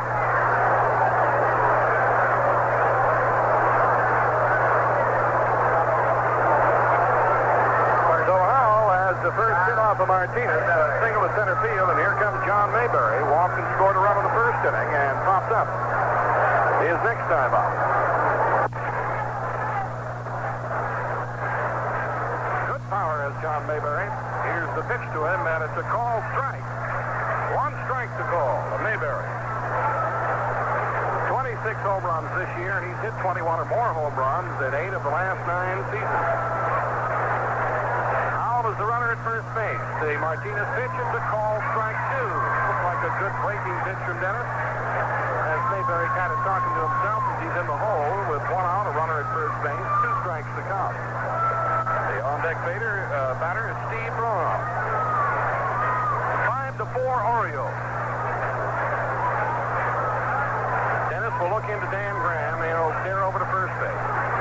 2-strike pitch is on the way, and it bounces in front of Graham out towards Dennis Martinez, and the runner will hold it. Now, Steve Palermo wants to take a look at that baseball. He's going to take it out of the game, and Dennis will get a new one. Some controversy among the Orioles about the baseballs they've been getting. One baseball, their made in Haiti, has 1 dot, and another baseball has, I think, 4 or 5 dots. It seems like the ones with 4 or 5 dots fly out of the ballpark. The ones with 1 dot seem to stay in a bit more. Here's the 1-2 delivery to Mayberry, and it's a ball. 2 balls and 2 strikes to count. When the Orioles were in Toronto, the Blue Jays had nothing but those 5-dot or 4-dot baseballs, and they were flying at it. Seems the Orioles seem to be getting most of the 1-dots delivered to them here at Memorial Stadium. Here's the pitch to Mayberry. Swing and a miss, and he goes down on strike. A second strikeout for Dennis Martinez. Steve Braun is the batter. Now the dot on the baseball indicates the plant or the particular machine that does the sewing. It's not all done by the same machine. So look to first. Here's the pitch to the designated hitter. Oh, 1 ball and no strikes. And remember, if the ball flies out of the park for one team, it's going to fly out of the park for the other team as well. 1 ball and no strikes to count to Braun. Howell is at first base. The Martinez fastball is a called strike. He burned one in. 1 ball and 1 strike to count. I wouldn't be surprised if the velocity on the fastball of Dennis Martinez is right up there near the 90s tonight. Might be the best of the year for Dennis.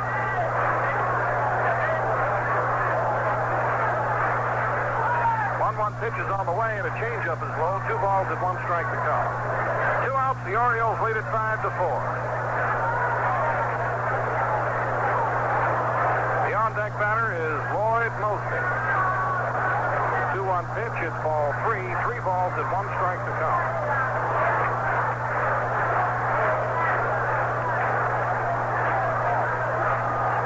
While Braun is only hitting .213 on the year, he's hit .316 in 30 games since joining the Blue Jays. There's a pitch to Steve, and it's high for a ball.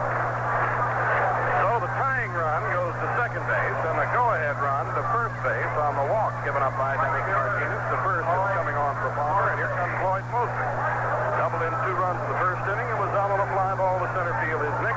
of the third inning. Mosby, a left-handed batter, and the Toronto Blue Jay people have high hopes for this young man. Hey, when you look at Boyd, he just looks like a baseball player. Got a good build, swings a pretty good bat.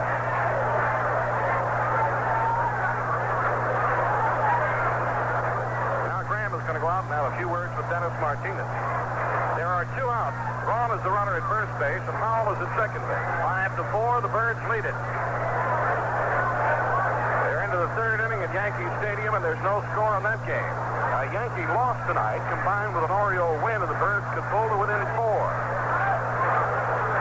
The Yankees keep trying to brick up the tunnel in the American League East, and the Orioles keep knocking holes in it, and they can see a little light down at the other end. Runners at first and second. Mosby awaits the pitch from Dennis Martinez. It's on the way, ground ball. A big chopper right back to Dennis. He fields it neatly to throw to first in time. Mosby and the Toronto Blue Jays are retired. At the end of 4 1/2, the score is Baltimore 5, Toronto 4. The front-running Montreal Expos in the National League's East Division. Winter's tail was scratched from Saturday's $217,000 Woodward Stakes because let's see, why exactly did they do it? Well, the scratch is made because the trainers of Dr. Patches and Temperance Hill had to reevaluate their positions with the outside possibility that both Dr. Patches and Temperance Hill will be scratched. Only Spectacular Bid could go postward at the anticipated 5:20 Eastern Daylight Time starting time Saturday. In that event, there would be no pari-mutuel betting, and Spectacular Bid's owners would automatically pick up the winner's share. However, horsemen at Belmont Park believe that either Dr. Patches and Temperance Hill or both will leave the starting gate with Spectacular Bid, and they feel that it's unlikely that both Jan Nehru, Dr. Patches' trainer, and Joe Cady, Temperance Hill's conditioner, would permit that walkover. Well, if you're a George Steinbrenner agent, you better get on the phone to Tampa or New York, or down to the yacht or the dock. Paul Mirabella has come into the game for the Toronto Blue Jays. Mirabella was announced as the starter against the Orioles in the first game in Toronto. Steinbrenner had the effrontery to call the American League president and complain that the Toronto Blue Jays weren't trying against the Orioles. And that set off a surge of reaction in Toronto. Everybody was upset. Mirabella worked all right. He went an inning and 2/3, giving up 6 hits and 4 runs. He walked 7 and struck out 3. So Mirabella is in the game for Jackson Todd. And Eddie Murray is up. Chuck? All right, Tom, thank you very much, and good evening, everybody. Here is Murray. Murray, Lowenstein, Crowley are the trio to face the southpaw Mirabella in the bottom of the 5th, Baltimore 5 and Toronto 4. And the Ford-siders first offering to Murray, ground ball sharply hit third base side, off the glove of the diving third baseman into foul territory, and Eddie Murray has reached with a hit off the glove of Roy Howell. He dove toward the foul line, touched the ball in fair territory, it caromed off the glove into foul territory, and he has reached with a base hit. And now, rather than John Lowenstein, it's going to be Gary Renicky. Number 35. Renicky will bat for John Lowenstein, and Renicky's kind of fallen on tough times. He's had just 3 hits in his last 34 at-bats, dating back to the 29th of August, and he would love nothing better than to break out of it, kind of get hot over the last 2 weeks of the year. The pitch is a little inside to Renicky. Ball 1. On the year, Renicky is hitting .249. Murray with a pretty good lead at first. The pitch, the change, breaking ball, again is low inside. The count now 2 balls and no strikes. Eddie Murray has reached on a base hit off the glove of third baseman Roe Howell. Mirabella, 4 wins, 11 losses on the year. Renicky, big, strapping right-handed swinger, stands right in on top of the plate as Mirabella sets and throws. Here's the strike call by the guy doing that job, Steve Palermo. Denny Ayala is now in the on-deck circle to bat for designated hitter Terry Crowley. Mirabella ready to work. He checks the lead of Murray. His 2-1 pitch to Renicky, ground ball foul off the third base side, and it's 2 balls, 2 strikes.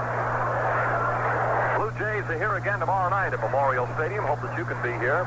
7:30 is game time, and then they'll wind up Sunday afternoon. Now, tomorrow night, a very big night. Steve Stone will try for win number 24 once again. The 2-2 to Renicky. Mirabella throws. Here's a foul out of play toward the mezzanine. Stone with an absolutely magnificent year of 23-7. He goes against Dave Steve. Steve is one of the very promising young right-handers on this Toronto staff. Sunday afternoon, Mike Flanagan and Jim Clancy, another dandy to pitch. Look out, it's hit Renicky in the middle of the back, a breaking ball driving in on Renicky. He turned and darted out of the way, but was not quick enough to avoid the pitch. So down to second base goes Eddie Murray. Renicky is hit by the pitch. And to the plate now will come Benny Ayala. And here is Rex Barney's announcement. For the Orioles, batting for Terry Fowley, number 27, Benny Ayala. Benny Ayala is hitting .282. And the first word from the Yankee Stadium in a little while is that the Yanks have scored a run at the bottom of the third. Yankees won, Boston nothing at the end of 3 innings of play. And now let's watch Ayala. Oriole runners at first and second and nobody out. The set of the pitch to Ayala, he started and then held back. A ball is blown outside. Murray, the lead runner at second base. Renicky, the runner at first base. Both of those big guys are pretty darn good runners. Now the 1-0 pitch. Mirabella checks the lead of Murray. Now throws. Here's a ball 2 high and outside. Repeating, the Yankees won. Boston nothing. They have completed 3. Renko against Keon tonight. And the Red Sox are without their stellar star of so many years, Carl Yastrzemski, who has hung it up for the year. Now the 2-0. Hold on a minute. Ayala requests time and backs out of there. And I see now that Ernie Witt is talking to the plate umpire, Steve Palermo, about Ayala being out of the box. So they're now drawing a line where Ayala can stand, and Ben just scratched it out, moved right in on top of it. 2 balls and no strikes. Mirabella's pitch to Ayala. Hold on a minute. Time is called. The pitch will not count. Now Palermo, I guess, is going to go back, and Witt is still complaining that Ayala is not in the box. And now Palermo is laying it on Witt right now. And Witt is giving it back to Palermo. Witt just apparently made a complaint that Ayala was not in the box. And Palermo lined the box out again and told Ayala to get in there. Here comes Pennant now, the manager of the Blue Jays, to try and protect his catcher, Ernie Witt. And Palermo, after outlining the box and okaying Ayala's position, apparently got another word or two from Ernie Witt, and he said, now look, that's enough. And everything is okay, and we're back to the action of the ball game. The 2-ball, no strike pitch to Ayala. Murray at second base, Renicky at first. The Toronto left-hander throws, swing and a miss, strike 1, 2 balls, and a strike.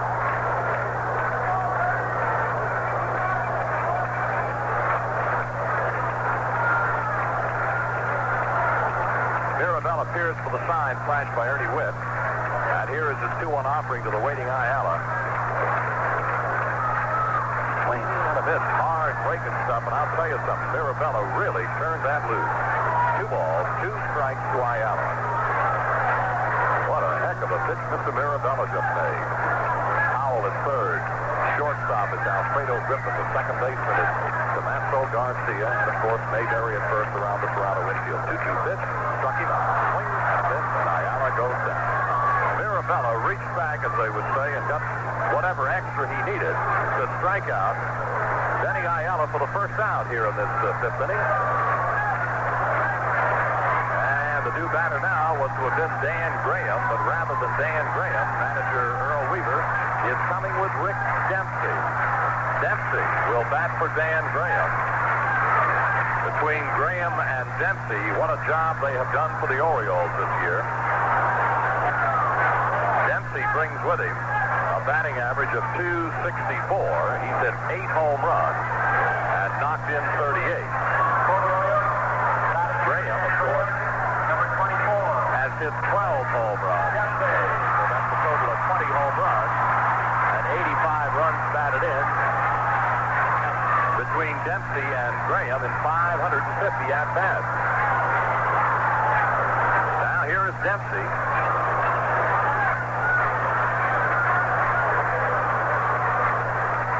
The Toronto left-hander, Mirabella's ready. He throws. Strike rips over the inside corner of the knees to the looking Dempsey.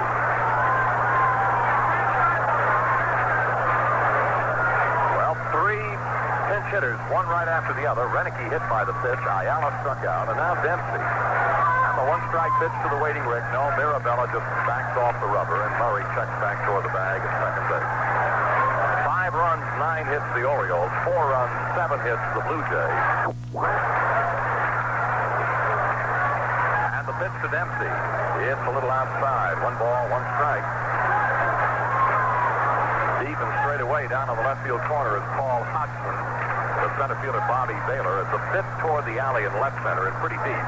And well off the line in right field toward the alley in right center is Lloyd Mosby. 1 out, and the 1-1 pitch on the way to Dempsey. Here it is. Calls, 1 ball, 2 strikes now to Dempsey, and I'll tell you, Mirabella threw some pitches to Ayala that were just flat out looked unhittable, and the last pitch he threw to Dempsey was about as hard as I've seen anything thrown here tonight. He really turned it loose. Now the 1-2 offering. The set by Mirabella, and the pitch to Dempsey. Outside for a ball, he kind of pulled the string just a little. 2 balls, 2 strikes. The remarks made by Mr. Steinbrenner about Mirabella and the Toronto Blue Jays, taking it easy on the Orioles was insulting to the Blue Jay ball club as a whole, and particularly galling to the young left-hander we're watching right now, Mirabella. Here goes the pitch, a swing and a miss, and Dempsey goes down on strike. An off-speed breaking ball, back-to-back strikeout. It looked as though maybe Eddie Murray was on his way. He made a good false start from second base and then quickly breaks. So Mirabella, after giving up an infield hit to Eddie Murray and then hit Renicky with a pitch, has fanned pinch hitter Ayala and also fanned pinch hitter Dempsey, and now Doug DeCinces. DeCinces, going into tonight's ball game, had hit .375 against Blue Jay pitching, and Doug tonight is 1 for 2. Mirabella's pitch to DeCinces, swinging a ground ball, slowly hit down the first base side. The second baseman gets to it. Split throw to first is in time to get Dempsey, or rather DeCinces, and the inning is over. No runs and a base hit. And 2 men are left on, and at the end of 5 innings of play in Baltimore tonight, it's the Orioles 5, Toronto 4. The On-Australia rallied in the final leg to win the second America's Cup race against Freedom. The Australian victory means the best of 7 series against the United States yard is now tied at 1 race apiece. The victory is the first for a Cup challenger in 10 years. It came after Australia trailed Freedom by 2 to 3 boat lengths at the final mark.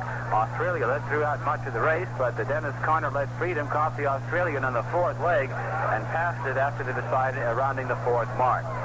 An Illinois State Appellate Court ruled that the University of Illinois quarterback David Wilson is eligible to play in Saturday's game against Missouri. The ruling came some 20 hours before kickoff at Columbia, Missouri. It overturns Wednesday's ruling by an Illinois Circuit Court judge, which had left Wilson ineligible for the Big Ten football contest. Hey, for you people listening in the American Forces Network area in Germany, you know that big bowling alley you got over there in Mannheim? Well, I guess there's a little bit of flap going on about that. Just have a story here that says a report by the U.S. Comptroller General criticizes the Pentagon for building a $2.4 million bowling alley in West Germany. Apparently that bowling alley is larger than authorized, but not to worry. One of the spokesman over there says that the grant came from profits from post exchanges and other installations. He says, hey, that thing is being used 24 hours a day. He says, we have enough as we can handle over there. So listen, enjoy that bowling alley.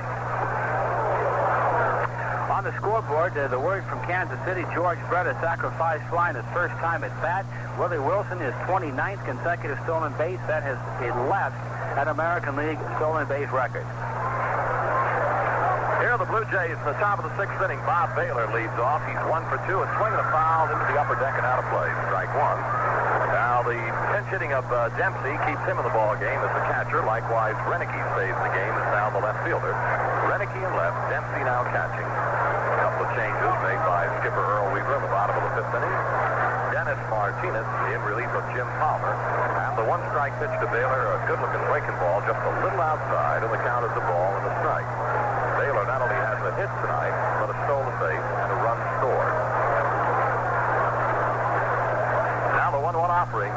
Strike 2 called. Great-looking breaking ball again from Dennis Martinez. Baylor hits out of a very pronounced open stance, but he does kind of stride right toward the mound. And the 1-2 pitch to Baylor pops him up right in the middle of the infield, coming down the line. Dower, the short, everybody, all four infielders. Now they give way to Belanger, and he had an ice cream cone that almost got away from him. Everybody, with the exception of the pitcher Martinez, charging for the pop-up, and Belanger made the catch right behind the mound. The Red Sox won, the Yankees won in the bottom of the fourth inning. Now here is Paul Hodgson. This young man started as an infielder. A lot of fellows have. He also had to undergo shoulder surgery, and he is a native of Canada. A swing and a miss for the breaking ball from Dennis Martinez. Paul was born in Montreal, in Quebec. Now the one strike pitch. Here's a fly ball, well hit, deep left field. Renicky going back, right at the wall, leaps it, gone. Home run, Hodgson. And the Blue Jays have tied the ball game. And I think this will be his first major league home run. That's exactly right, and it will tie the game. Hodgson with his first major league home run.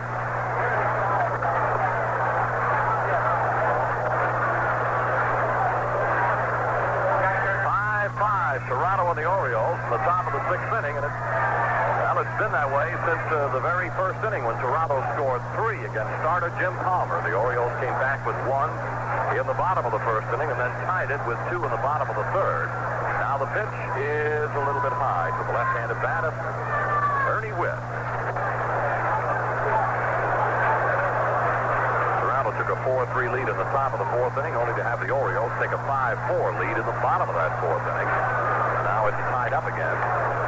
5-5. Swinging a fly ball toward the gap right center. Bumbry is there, coasting over now. The center fielder makes the catch for the second out of the inning. 2 down. And here comes Alfredo Griffin, the switch hitter. And he is 0 for 3 tonight. Fly to center, reached on a fielder's choice, and struck out. The Red Sox and the Yankees are also tied. They're 1-1 in the bottom of the fourth inning in New York. Here in Baltimore, it's 5-5. Now the Martinez pitch to Alfredo. A little low and outside, ball 1.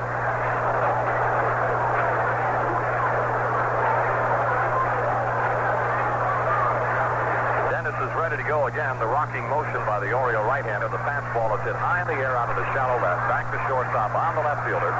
And it is the left fielder, Renicky, making the catch at the last moment for the final out. At the end of 5 1/2, Toronto 5, Baltimore 5. In the National League, New York and Pittsburgh are now through 5 innings of play. Pittsburgh has just scored 2 in the bottom of the 5th to take a 4-3 lead. Elsewhere, the scoreboard, Oakland and Kansas City are now in the bottom of the 3rd inning at Kansas City. The Royals leading it by the score of 1-0. California and Texas are through 2 at Texas, and the Angels lead 1-0. Seattle and Milwaukee, bottom of the 3rd at County Stadium. There's no score.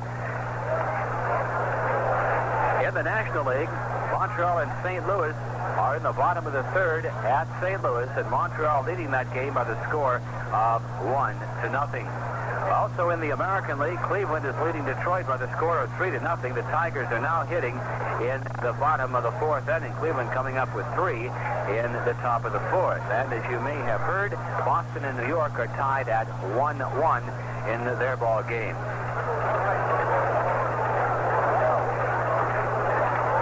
A federal judge has sent the contract dispute of Hartford Whalers forward Blaine Stoughton to National Hockey League President John Ziegler for arbitration. Stoughton, who shared the National Hockey League's goal-scoring title with Los Angeles' Charlie Simmer last season, had sought a ruling that he was a free agent and $600,000 in damages from the Whalers, who he claims failed to offer him a contract by the July 1st league deadline. U.S. District Judge Jose Carbanes refused to rule on the merits of the case, saying that under the league's collective bargaining agreement, the dispute had to be arbitrated by Ziegler. He also enjoined Stoughton from playing with any other professional hockey team before that arbitration is resolved. Well, as we go to the bottom of the sixth inning, it's all tied up at 5-5. Mark Belanger's going to lead it off. He'll be followed by Bumbry and Dower, and we'll go back to Chuck. Well, Belanger tonight is 0 for 1. He has walked and hit into a fourth play, but he has scored 2 runs. The pitch is low for a ball to Belanger. He also has stolen a base, which was directly responsible for the 4th run. Now Mirabella into the move. The left-hander's 1-0 pitch to Belanger, hit high in the air into center field. Moving over to his right and coming on is Baylor, the center fielder, makes the catch, and that'll be the first out of the last half of the 6th inning. The batter will be Al Bumbry. Bumbry tonight is on a 2 for 2 night, and he has scored 3 of the Orioles' 5 runs and knocked in 2 of them. Bumbry hit his 9th home run tonight. Stan Stewart is beginning to limber a little bit in the Oriole bullpen. What a great relief job Stewart gave the Orioles here the other night.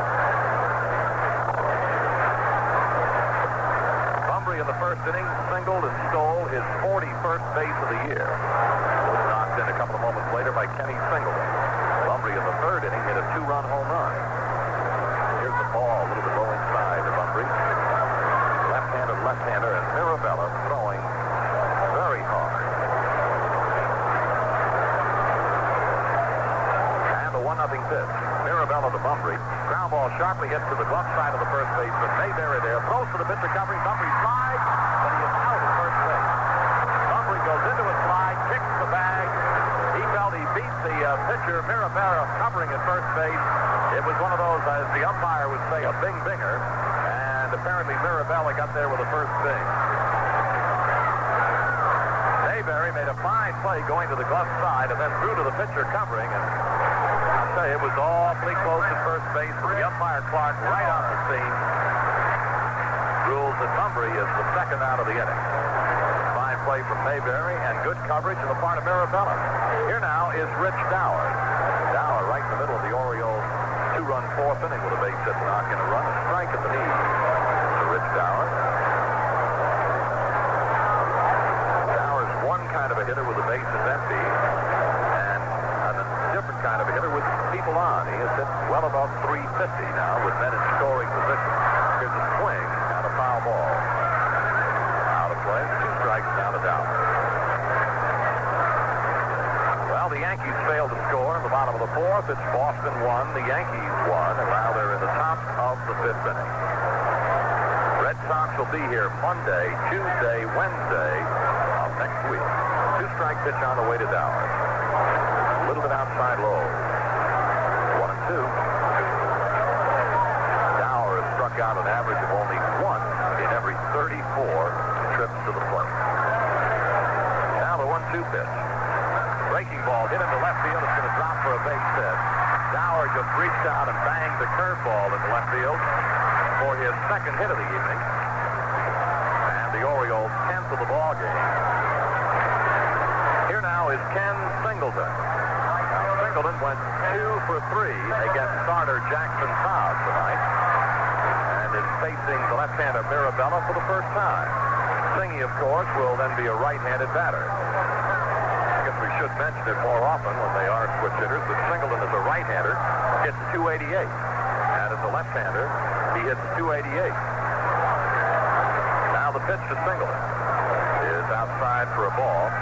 A big difference, of course, in home runs. 15 if it hit as a left-handed batter, 7 as a right-handed batter.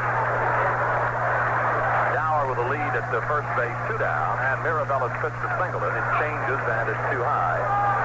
2 balls, no strikes. Ernie Wicks, wait a minute, let's go out and talk this over. He did not like the last pitch. Watched Mirabella to kind of put that one away. Ken Singleton facing Mirabella in the bottom of the 6th inning of a 5-5 tie. This is the opening game of a very important 3-game series. Well, everything the Orioles play from here on out will be very important. Strike ball to Singleton over the inside corner of the knee.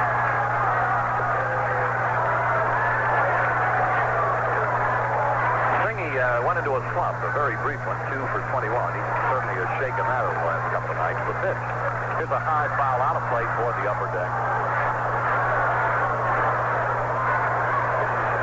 In the last 2 ball games, he has had 5 hits and 9 at-bats. So now it is 7 hits in his last 12 at-bats. That's the way you shake a slump. 2 for 21 and turn around and go 7 for 12. Mirabella's ready. The 2-2 offering to Singleton.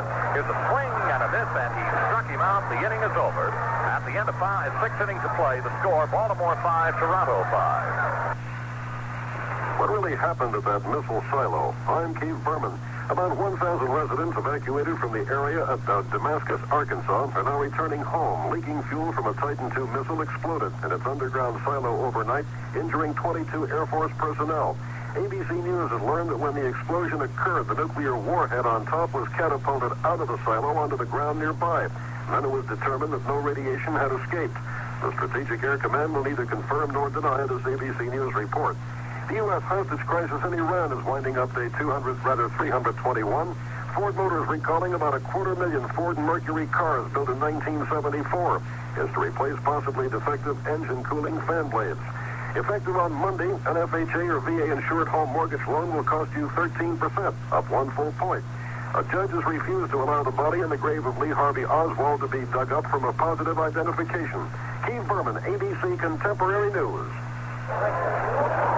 Checking the upcoming schedule on the Parade of Sports for events. A lot of football coming up on Saturday stateside. That'll be 0030 UTC Sunday. College football, Penn State will be at Texas A&M. Then the pro football doubleheader on Sunday. And that'll be the St. Louis Cardinals at the Detroit Lions, followed by the New England Patriots at the Seattle Seahawks. And then the Monday game stateside, the New York Giants at the Philadelphia Eagles. Well, we'll go now to the 7th inning. It'll be Damaso Garcia against Denny Martinez. And the right-hander's first offering is low and outside of the right-hand swing. Damaso, who singled in the first and struck out in the second. And then was out on a ground ball to short of the 5th inning. The 1-0 for Martinez. Ground ball hit slowly toward the shortstop. The Lands are there. The pickup and the throw, and he is out at first base. The Lands had to kind of lean on that throw. The ball not hit that sharply, and Damaso went down the line with pretty good speed. Here now is the carrot top, the redhead Roy Howell, who is 1 for 3 tonight. Fellow that against the league is hitting .257, but believe me, he really has had probably as many productive games against Orioles pitching as he has anyone else in the league. Cleveland and Detroit a 3-3 tie. They have completed 4 innings. Milwaukee 3-0 over Seattle. They're on the bottom of the 4th. Pitch to Howell, a strike. Letter high on the outside portion. California's Angels lead the Rangers 3-0 in the bottom of the 3rd. Kansas City 1-0 over Oakland. They're in the bottom of the 3rd. Minnesota 2-0 over the Chicago White Sox. A swing and a foul ball right behind the plate. 2 strikes. Speaking of Minnesota, how about a young man named Gary Ward of the Minnesota Twins, who's the first man in the 27-year history of the Milwaukee County Stadium to ever hit for the cycle. Pitch, swing and a foul, going to be out of play. No one had ever hit for the cycle at Milwaukee County Stadium in his 27-year history until this young man, Gary Ward, did it for the Twins in the first game of the doubleheader last night. And the 2-strike pitch, fly ball, well hit, deep in center field. Bunbury trying to catch up with it on the warning track. Leap, he's got it. Bunbury did get there, made the leap, caught the ball, hit the wall, and held on. Those kind of catches are almost commonplace for Al Bunbury in 1980.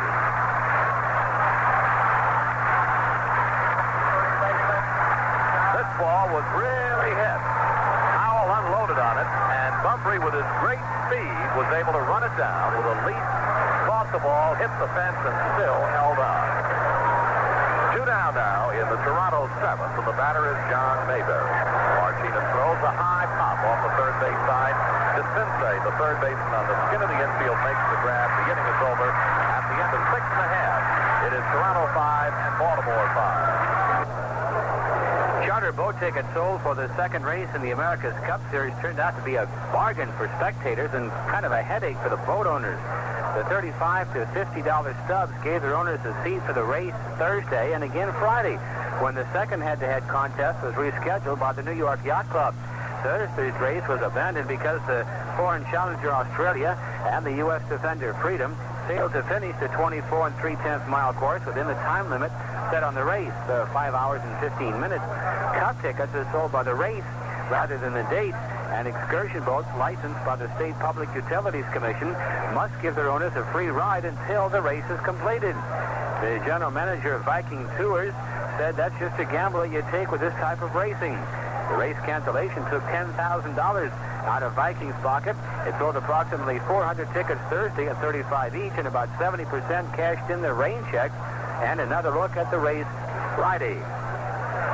David Erickson refunded half the $50 fare to about 25 passengers who booked a seat on the schooner Young America Thursday, but couldn't make it for the repeat performance. The 130-foot tall ship licensed for charter to the public, said Erickson, who brought the square rigger from Atlantic City, New Jersey, in hopes of making money for the ship's sailing training program. It's a non-profit tax event sailing vessel owned by historic Gardner's Basin Maritime Museum. Cost about $1,000 to take that ship out for one day. Well, let's quickly run down the National League scoreboard for you. The Cubs over the Phillies 4-3. At the end of 6, Pittsburgh leading the Mets 4-3. Montreal and St. Louis 1-1 at the end of 4. Later, Atlanta is at San Diego, Cincinnati at Los Angeles, Houston at San Francisco. In the American League, in the bottom of the 5th inning, the Yankees and the Red Sox are all tied up at 1-1. Chuck?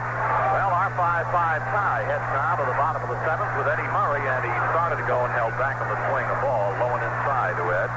Now, Eddie is a right-hander, hits .297 with 9 home runs. The left-hander hits .301 with 20 home runs. And he's a right-hander now against Toronto's Paul Mirabella. The 1-0 to Murray. Outside, 2-0 now to Ed. What a great year, and this young man is just going to have good year after good year. He's got a great attitude, wonderful instinct for the game. And as they would say, he's got his head screwed on right through. Here's the 2-0 pitch way outside, and a ball 3. Eddie is one of those fellows that, if you didn't know him, you'd say he's kind of phlegmatic. He doesn't show a lot of emotion, but he's just a very solid individual. He never gets too high, never gets too low, and once you get to know him a little bit, you recognize the fact that he's got a pretty good sense of humor, too. Now the 3-0, Mirabella to Ed Murray. He takes, and a strike is called. Now we'll look to Cal Ripken down the third base side and see whether or not he'd be taken again. Now, if you're managing, sitting in Mr. Earl Weaver's seat in the dugout, would you have Murray taken or hitting on the 3-1? Let's just say he's hitting. Let's see whether or not he does. Mirabella's 3-1 pitch. He takes ball 4, low and outside. So Mirabella has given up a walk to Ed Murray to start the bottom of the 7th inning. And for the Toronto southpaw, that's his first 3 tickets. Here now is Gary Renicky, the first appearance that Gary made against Mirabella. He was hit by the pitch, which apparently didn't do any damage. They have completed 5 innings now at Yankee Stadium. It is still Boston 1 and the Yankees 1. Mirabella to Renicky.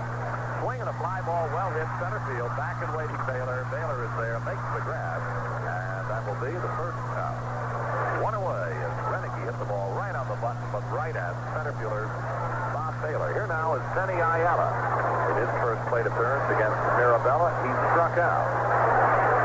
Ayala is the Orioles' designated hitter. Tonight it started with Steve Stone in this spot, and naturally before Stone could bat in the second inning, Terry Crowley was announced as the new designated hitter. And Crowley went 0 for 2. Ayala entered the ball game in the 5th inning. Murray with a good lead at first. Mirabella stares that way. Comes to the plate. Here's a foul right up the street. Out of play. Strike 1.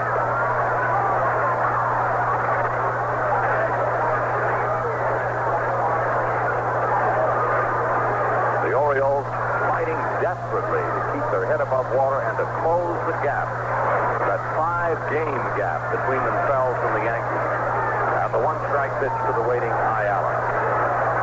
Swing and a ground ball foul off the third base side. It's down now 2 strikes. To the hard swinging regular Benny Ayala. He's about as strong as you get to be in this game.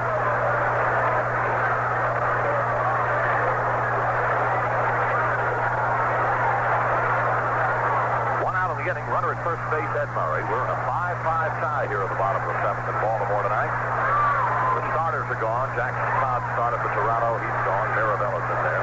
2 strikes, pitch to Ben Ayala. Left-hander throws way outside. A ball and 2 strikes. Palmer started, and Denny Martinez has taken over for him. Well, 12,706 paid tonight at Memorial Stadium. And the 1-2 pitch.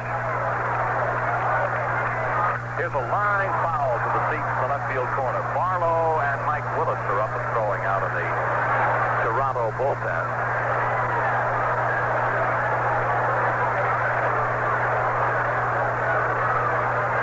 A ball and 2 strikes to Ayala.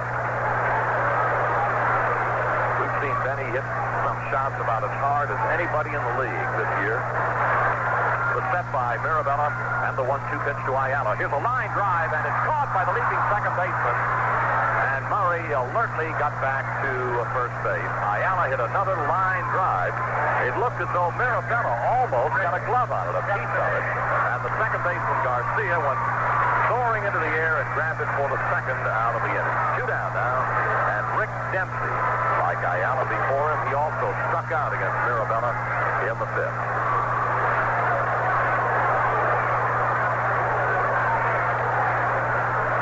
The Toronto left-hander throws, missing low and inside, and a ball 1. Mirabella looks toward the plate umpire Palermo and says, hey.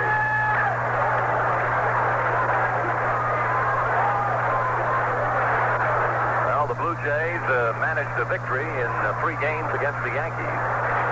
Came awfully close to 2 out of 3, too. The pitch, it's high for a ball. It just goes to show, as people have said for so many years, that this game of baseball is very unique. And some of the strangest things can happen. Like Toronto leading 7-3 going to the bottom of the 10th inning. In a suspended game, you felt, well, boy, if they ever had a chance to win one, that was it. There goes the runner, Murray, a swing and a towering pop-up, third base side. Roy Howell, the third baseman, coming down the line, and foul ground. He's got it, and the inning is over. At the end of 7, Toronto 5, Baltimore 5. At Kansas City, the Royals have just scored 5 runs in the bottom of the 3rd inning against the Oakland A's. And after 3 full innings of play, Kansas City 6, Oakland nothing. Kingman started for the A's. Beard now pitching. Splittorff continues to pitch for Kansas City. George Brett hit a sacrifice fly his first time at bat. So, of course, he's not charged at the time at bat. His second trip in the 3rd, bingo, base hit. He's now 1 for 1 and is hitting .400. So George Brett, after coming back from that hand injury, doing quite a job. He is now batting .400. Kansas City leading in that game 6-3. Willie Wilson established an American League consecutive stolen base record on Thursday with his 28th. He just grabbed number 29 earlier in that ball game. The Milwaukee Brewers say third baseman Don Money will miss the final 2 weeks of the season. Money suffering a knee injury earlier in the week in a game against Seattle. The Brewers say that Money will undergo knee surgery October 3rd in Milwaukee. Money hit .256 this season with 17 homers. National Hockey League President John Ziegler announced Friday the Philadelphia Flyers have been fined $5,000 for criticizing the officiating during the 1979 Stanley Cup playoffs against the Islanders. Ziegler said the fine was levied after an investigation into comments made by Flyers owner Ed Snyder about chief referee Scotty Morrison during the last game of the Stanley Cup Finals, May 24th. The Islanders won that with a 5-4 victory over the Flyers. Well, whenever baseball fans begin to talk a little bit about the most valuable player in the American League, you know, the names of Gossage jump up, the names of Reggie Jackson also is in there. And I guess this fellow's name will be mentioned a little bit too. George Brett singled in the 3rd inning. He's 1 for 1. His batting average at the moment is an even .400. Here is Steve Braun, left-hand swinging designated hitter for Toronto. And the Dennis Martinez pitch to Braun.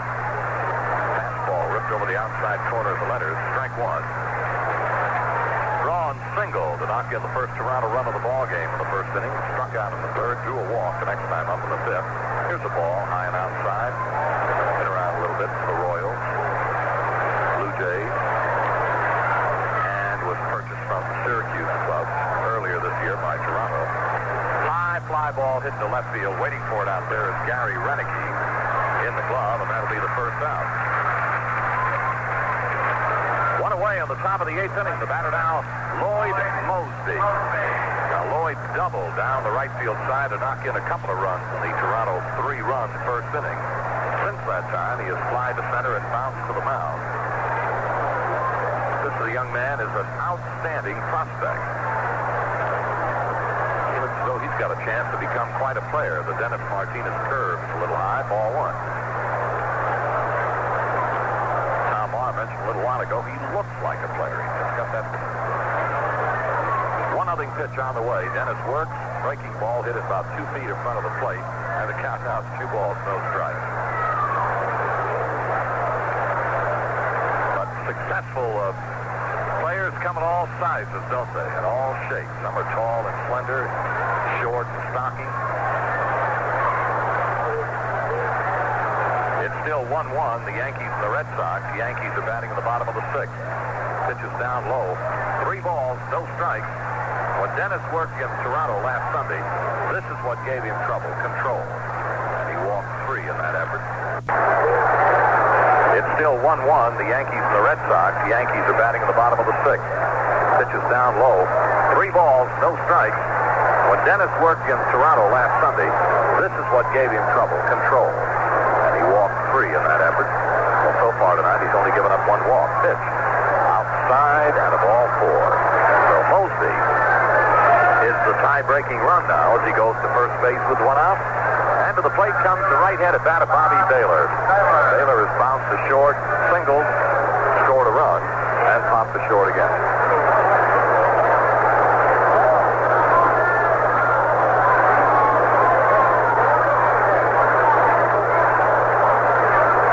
Take a look at the schedule of the Toronto Blue Jays. He'll be going back home. Here's a pitch a little bit high to Bob Baylor. Ball 1. I don't know which ball club does the best job when they visit Baltimore on steamed crabs, but I'll tell you something. The Toronto Blue Jays have got to be given some serious consideration. They really do a job on our Maryland steamed crabs. Now the 1-0 pitch to the waiting Baylor. No, a throw to first. Back safely goes Mosby. Big, tall, rangy young man is Mosby. He's got pretty good speed. Dennis ready to go. We'll look over the shoulder to check Mosby, the set and the pitch. Baylor hits a foul ball, a line foul against the rolled-up tarp down on the first base side. 1 ball, 1 strike to Dennis. Bobby Baylor. I'll guarantee, I think, that when Baylor goes back to Toronto next week, or Sunday night, there are going to be a couple of cases of steamed crabs aboard that airplane taking him home. 1 ball, 1 strike to Baylor. Now a throw to first. Back safely goes Mosby. The Orioles, 5 runs and 10 hits. Toronto, 5 runs on 8. And the tie run, the first Major League home run in the career of Paul Hodgson. Quicker throw to first base by Dennis. Back safely again is Mosby. So in this situation, it's quite obvious that Dennis, the Orioles, figure that Baylor and Mosby could have something going. The set by Dennis. And the 1-1 pitch. Here's a looping line drive caught by the second baseman Dower. No chance of doubling the runner at first base, Lloyd Mosby. Baylor's gone on a soft line drive to Dower for the second out of the inning. And now here is the aforementioned Paul Hodgson. It is first Major League home run with nobody aboard in the 6th inning to tie the ball game. I mentioned he was from Montreal. Signed a pro contract on his 17th birthday in '77. He had an off-season shoulder operation and started his professional career at third base and then switched to the outfield.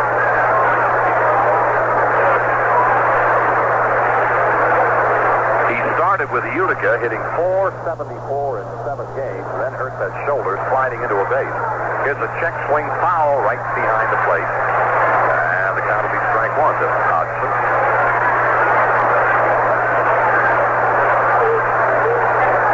1978 in the Pioneer League, Paul played for Medicine Hat, and he hit .279.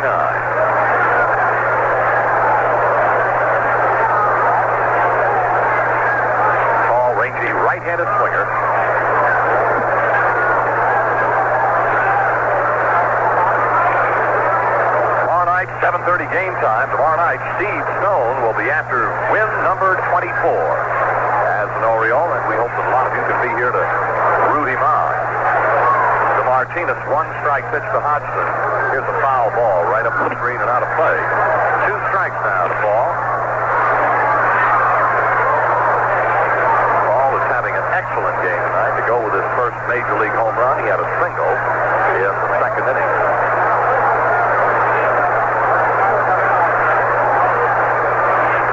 With a pretty good lead at first base, 2 out. And the 2-strike pitch, well, it looked like Dempsey wanted to pitch out. Dennis really didn't get the ball out there far enough, but there wasn't any harm done. He did get it out of the strike zone, and Hodgson couldn't do anything with it. And Mosby at first base had no intention of doing anything.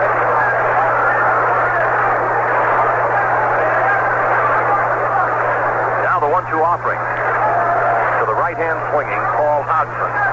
Dennis is taking a long time now, ready to go. He kicks and throws. Just outside. 2 balls and 2 strikes.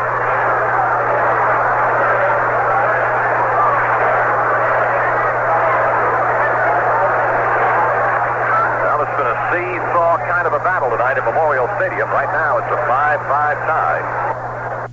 Venus is ready. The 2-2 to Hodgson. Ground foul right at the plate. So the count will hold. Right at the plate, so the count will hold.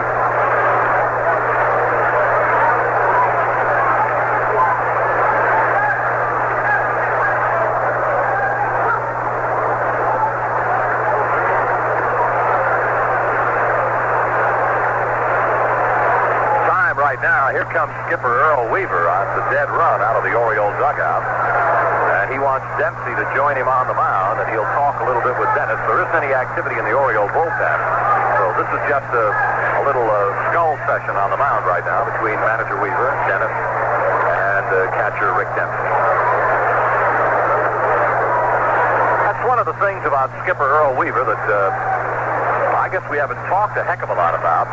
Don't misunderstand, he does not interfere with his pitching coach. He believes the pitching coach has got a job to do and understands it well enough to get it done without any help. But Earl does kind of stay pretty close and in very close contact with his pitcher. Now the 2-2.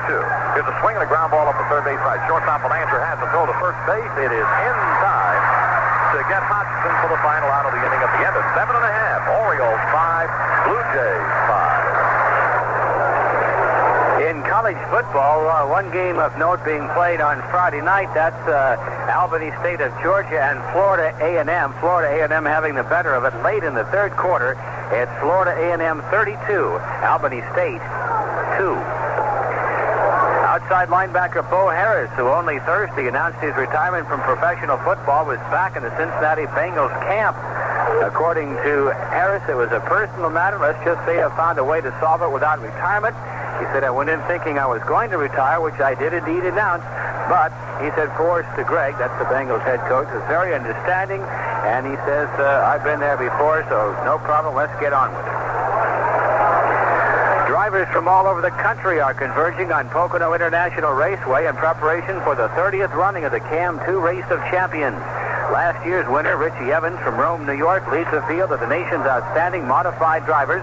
That included Jeff Bodine from Pleasant Grove, North Carolina, Greg Sachs from New York, Sonny Seaman of Vernon Center, New York, Bone Stevens of Connecticut, and a number of other drivers. The 100-car field includes drivers from Virginia, Massachusetts, New York, New Jersey, Connecticut, and Rhode Island. The fastest 46 cars in time trials in 2 weeks from the special Sunday morning qualifying races will take the green flag at 1 o'clock Sunday for the 300-lap, 225-mile race on the three-quarter-mile oval. The 5th annual mini-stock car race of champions will be held on Saturday. 60 assorted modified mini-stocks will take the field, representing 17 states and Canada. Bottom of the 6th at Yankee Stadium, all tied up at 1-1 between New York and Boston. They're going into the top of the 6th in Detroit tonight, and the Tigers lead Cleveland 4-3. In Milwaukee, bottom of the 5th, Milwaukee leading Seattle 3-0. California has a 3-2 edge over Texas in the bottom of the 5th inning. Oakland and Kansas City at the end of 4. Kansas City leads at 6-0. Chicago's at Minnesota, and Minnie leads Chicago 2-1 in the bottom of the 5th inning. Chuck? Doug DeCinces in the bottom of the 8th inning. DeCinces tonight on a 1-for-3 evening. DeCinces, Belanger, and Bumbry are the new batters to the left-hander Paul Mirabella. He's done an excellent bit of work since he's been in the ball game. Here's a swing and a ground ball down third base side. Howell comes up with a nice pickup. The throw to first is in time to get Doug DeCinces for the first out of the inning, and on that play we'll pause for station identification. This is the Orioles Baseball Network. This is the American Forces Radio and Television Service. DeCinces ground ball down the third base line, not sharply hit, and Howell came charging down the line. Made a glove hand pick up and a snap throw to first just in time to get DeCinces. Now the batter is Belanger. The pitch, low and away, ball one. Mark walked and scored when Bumbry hit his 9th home run of the year back in the 3rd inning. Hit into a fourth place, stole the base, and scored again in the 4th inning. Here's a fly ball toward the gap, left center field. Baylor cruises over, and the center fielder makes the catch for the second down. 2 down now. The batter's going to be Al Bumbry. Bumbry on a 2-for-3 night with 2 runs batted in and 3 runs scored, plus a stolen base. Bumbry now needs 17 more hits for the 200 mark.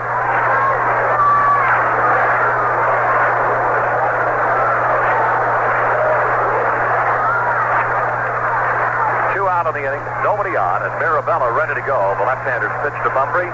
Drag rips over the outside corner, let her high. Mirabella has allowed but 2 Oriole hits in 3+ innings.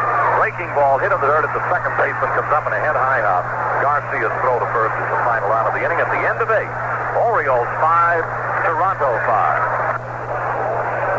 In the National League, Montreal now leading St. Louis by the score of 3-1. Montreal trying to put some distance between it and the rest of the race in the National League's East Division. Philadelphia already losing earlier in the day. Philadelphia knocked off by Chicago 4-3.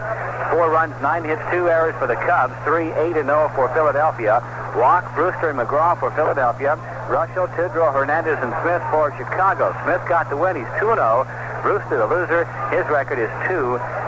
And you ask, how well does the last place team, 24 games out of first place, draw on an afternoon? The answer, 4,352 at Wrigley Field. So that loss, Philadelphia at the moment is 2 games behind Montreal. 79 wins, 67 losses for the Phils, but that'll quite possibly go to 2.5 if Montreal hangs in there with that 3-1 lead over St. Louis and winds up winning this ball game. Should Montreal lose the ball game, well then Philadelphia will remain a game and a half back. Pittsburgh is leading New York by the score of 4-3. That ball game in the bottom of the 6th at Three Rivers Stadium. Lynch and Miller for New York. Roden is pitching for the Pirates. So Pittsburgh 4-3 over New York, bottom of the 6th at Pittsburgh. Atlanta and San Diego just getting underway. Alexander against Murrah. Alexander is 13-8. Murrah is 6-7. Later on, Cincinnati at Los Angeles, Houston at San Francisco. Well, we're ready to go now to the top of the 9th inning at Memorial Stadium in Baltimore. A 5-5 tie is on the board, and it's been that way since Hodgson's home run back in the 6th inning. And here now is Ernie Whitt. Ernie, a left-handed swinger to the right-handed offerings of Dennis. Whitt has walked, singled, and fly to center field. Now the Martinez pitch to Whitt. Here's a high fly ball into center field. Coming on is center fielder Bumbry, and he's there to make the catch of a routine fly for the first out. 1 away. And the batter now will be Alfredo Griffin. 0 for 4 tonight. Fly to center. Reached in a fielder's choice, struck out, and fly to left.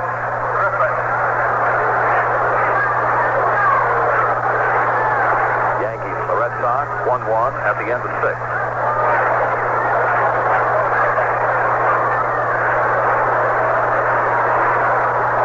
The Martinez pitch to Griffin. He squared the bunt and got a ball low and outside.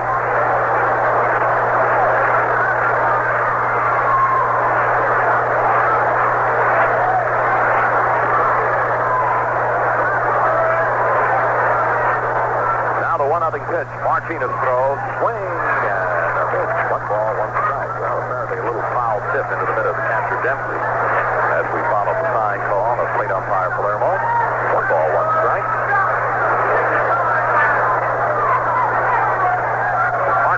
walks over the rubber and delivers. Here's a bunt foul right back to the screen.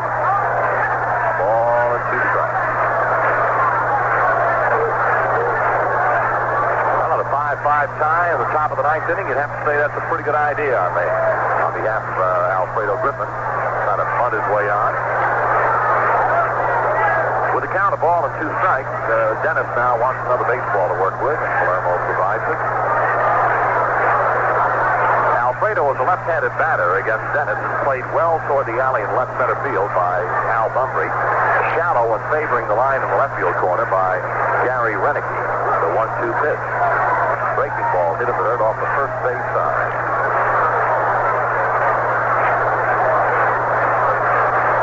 The attendance at Memorial Stadium tonight, 12,706.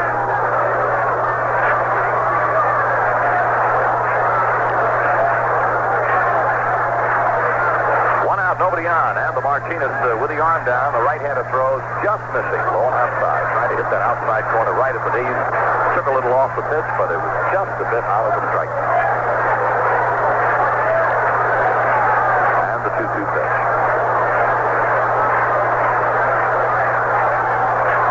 Martinez works, pops him up off the third base side. Belanger, the shortstop, in the skin of the infield, is calling for it. That's the second out of the inning. 2 down in the top of the 9th. Now Damaso Garcia, who singled, struck out, and then twice grounded out to the shortstop Belanger. Since the home run by Paul Hodgson tied the game in the 6th inning, Dennis has not allowed a base hit. The only man to reach was Lloyd Mosby in the 8th inning with a 1-out walk. Pitch. Outside. Ball 1.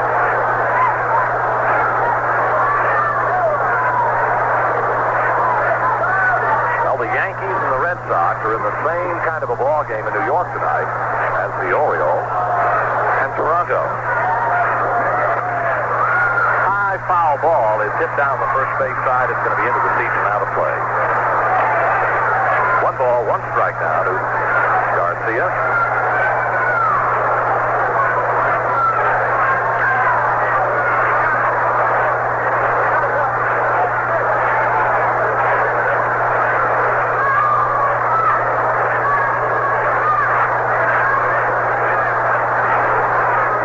Shakes off a sign from Rick Dempsey. Now gets the one he wants. And here is his 1-1 offering. Ground ball hit down the third base side to Sensei has deep behind the bag. The long throw is okay. 3 up, 3 down go the Blue Jays at the end of 8 1/2. Orioles 5, Toronto 5. The Australians squeezed a magnificent first victory out of the United States defender Friday in a seesawing America's Cup contest, finished after dark under the blue beacons of Coast Guard cutters. Australia nabbed almost a half a minute lead at the first mark, expanded it to nearly a minute by the 4th mark, lost it entirely on the next to the last leg, then grabbed it again only a half mile from the finish line. The Aussies have thus knotted the best-of-7 series at 1 race apiece. The odd Australia started the 5th downward leg with a 46-second lead. Then in whispering breezes, Freedom crept past Australia to round the final mark with a 21-second advantage. The American 12-meter grabbed the commanding lead on the final upwind leg. But then Australia crawled ahead, tacking a startling 32 times in a dying breeze to win unofficially by a minute with only a few minutes to spare toward the deadline. On the 4th leg, Freedom managed to carve out only 1 second off the Aussies' 47-second lead, even though the challengers dropped their spinnaker overboard and lost some ground while they struggled with flailing lines starting that leg. The winds were very light, just 6 to 7 knots. What a job Dennis Martinez has done from the bullpen so far tonight in relief of Jim Palmer. 5 2/3 innings, giving up just a run on 2 hits, striking out 2, and walking only 1. Look at the scoreboard. They're into the 7th inning at Yankee Stadium tonight, New York, and Boston all tied up at 1-1. Dower's going to lead it off. We go to the bottom of the 9th inning, and back to you, Chuck. Well, here is Dower. Let's take a look at some of those games in the National League. Nothing to report yet on Cincinnati and Los Angeles. They'll not start until 10:30. Houston and San Francisco will start at about the same time, so that's another 20 minutes or so. Montreal 3, Cardinals 1. They're in the bottom of the 6th inning. And the pitch to Dower, low and inside for a ball. The Pirates 4, the Mets 3. They have completed 7 innings. And this afternoon, the Cubs, with a 2-run ninth inning, beat the Phillies 4-3. Now the 1-0 pitch to Dower. Here's a line drive into right field. It's going to drop for the base hit. Mosby started to charge, and then decided, wait a minute, I better be sure of this. And Dower starts the ninth with a solid shot to right field. His third hit in 5 trips tonight. And we're going to get Drungo Hazewood running for Rich Dower. Hazewood will run. And this is Hazewood's major league debut. He has never been in a big league ball game, and now is running for Rich Dower. And out of the Toronto bullpen, they've got Willis, the left-hander, and Barlow, the right-hander, warming. And the batter will be Ken Singleton. Drungo Hazewood, a young man who has a lot of potential. The set by Mirabella, and the pitch to Singleton had the plate but low. Ball 1. Red Sox and the Yankees, they're now in the bottom of the 7th inning, and it is still the Yankees 1, the Red Sox 1. To the best of our knowledge, it's Renko and Tian. Now the 1-0 pitch. Inside, ball 2 to Singleton.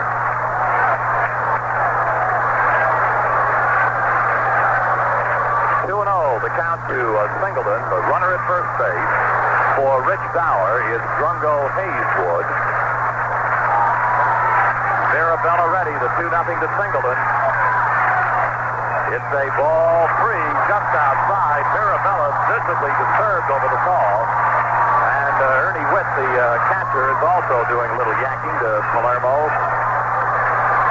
I'll tell you one thing. I have to give this Toronto ball club a lot of credit. They are not the kind of a club that's going to win a championship for a little while. But boy, they have played in great fashion against the Orioles and the Yankees. 3-0 to Singleton. Ball 4 is too high. Down to second base goes Hazewood. Singleton has walked. That will be the second walk issued by Mirabella. And now Mark Corey. Mark Corey is going to run for Ken Singleton.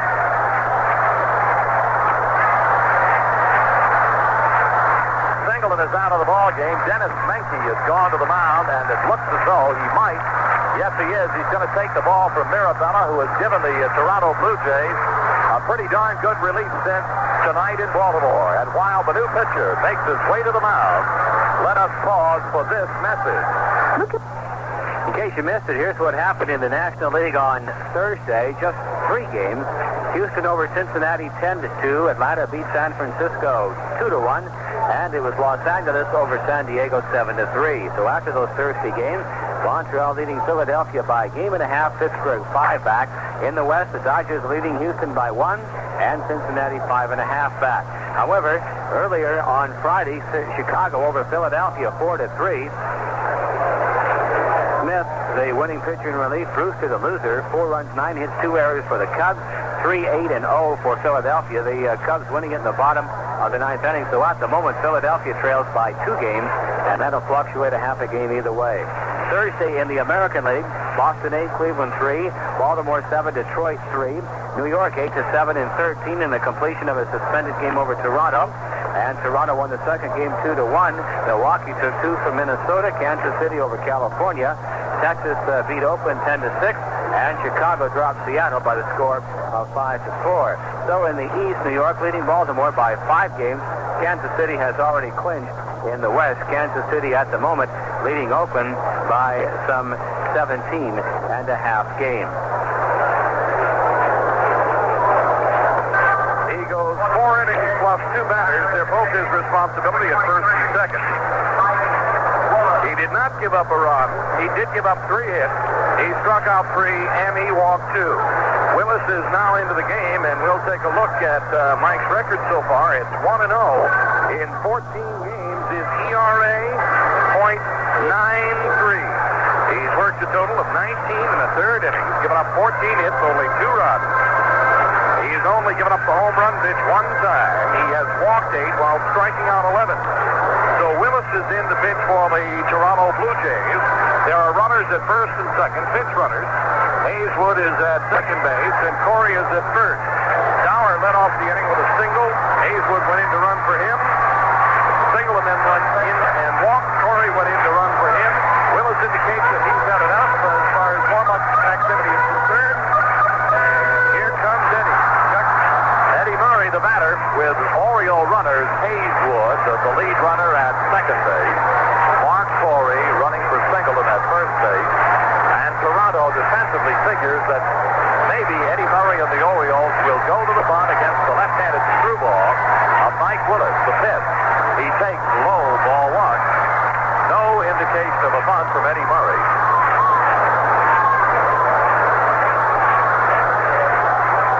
Now, the last time I saw Willis against the Orioles was Friday night up in Toronto, the 12th of September. He came on in the 8th inning in relief of Joey McLaughlin and did a heck of a job. He gave up only one base hit in an inning and 2/3. The pitch. Ground ball at the third baseman. He's got it. They throw to second. That's one on to first. And a double play as Hayeswood moves in to third base. Murray hits into a 5-4-3 double play. And Mike Willis is proving again that he is more than adequate coming out of that bullpen. And now, in the bottom of the ninth inning with 2 out in a 5-5 tie, Gary Renicky will face Mike Willis.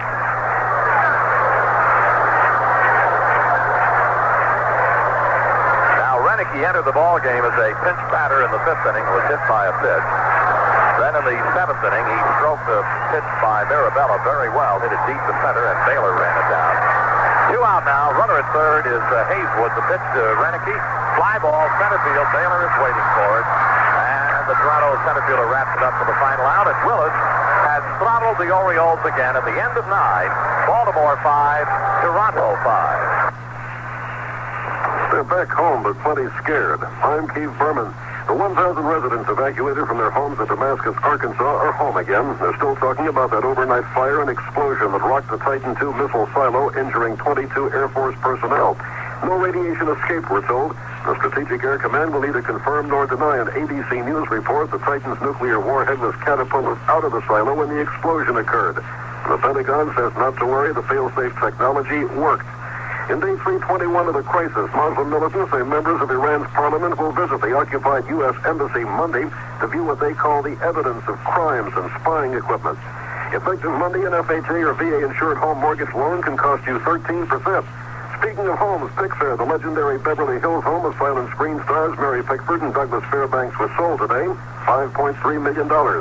Ford Motors recalling 36,000 new model light trucks with four-wheel drive to check out the front and rear drive shaft nuts. Keith Berman, ABC Contemporary News. At Kansas City, the Kansas City Royals and the Oakland A's, after 6 innings of play, after 5 innings, it's Kansas City 10, Oakland nothing. But the big news, George Brett, first time up, sacrifice fly, no charge to bat. Second time at bat, base hit, batting average an even 400. Second time up, officially, 5th inning, base hit. He's 2 for 2 and batting .401.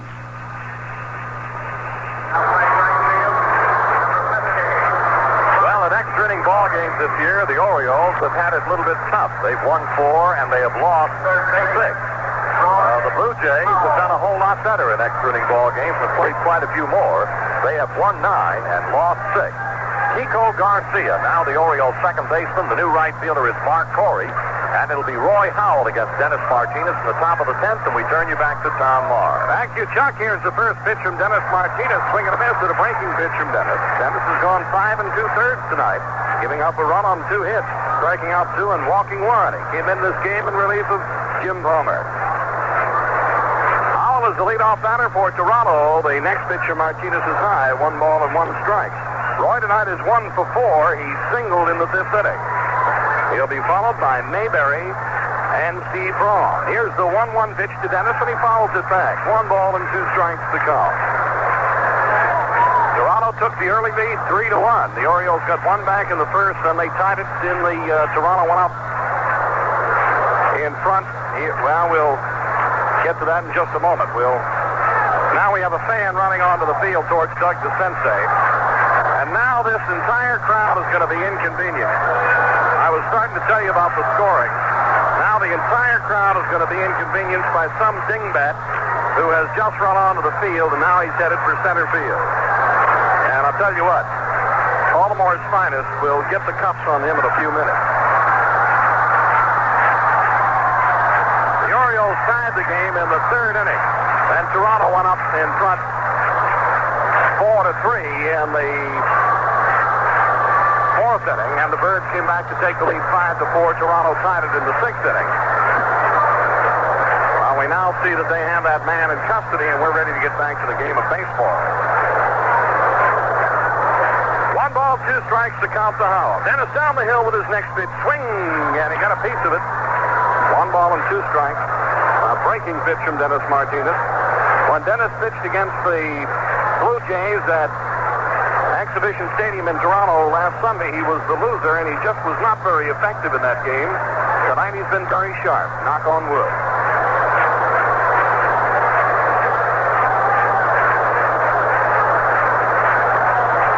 1 ball, 2 strike pitch is on the way, and it's lined down into the left field area, and it's a foul ball. Goes to the opposite field, and that one wasn't a foul by too much. Sammy Stewart and Tippy Martinez are warming in the Oriole bullpen. Bobby Brown has hit a home run in the 7th inning with nobody on for the Yankees, and they've taken a 2-1 lead over the Red Sox. The outfield is pretty well spread out against this left-hander.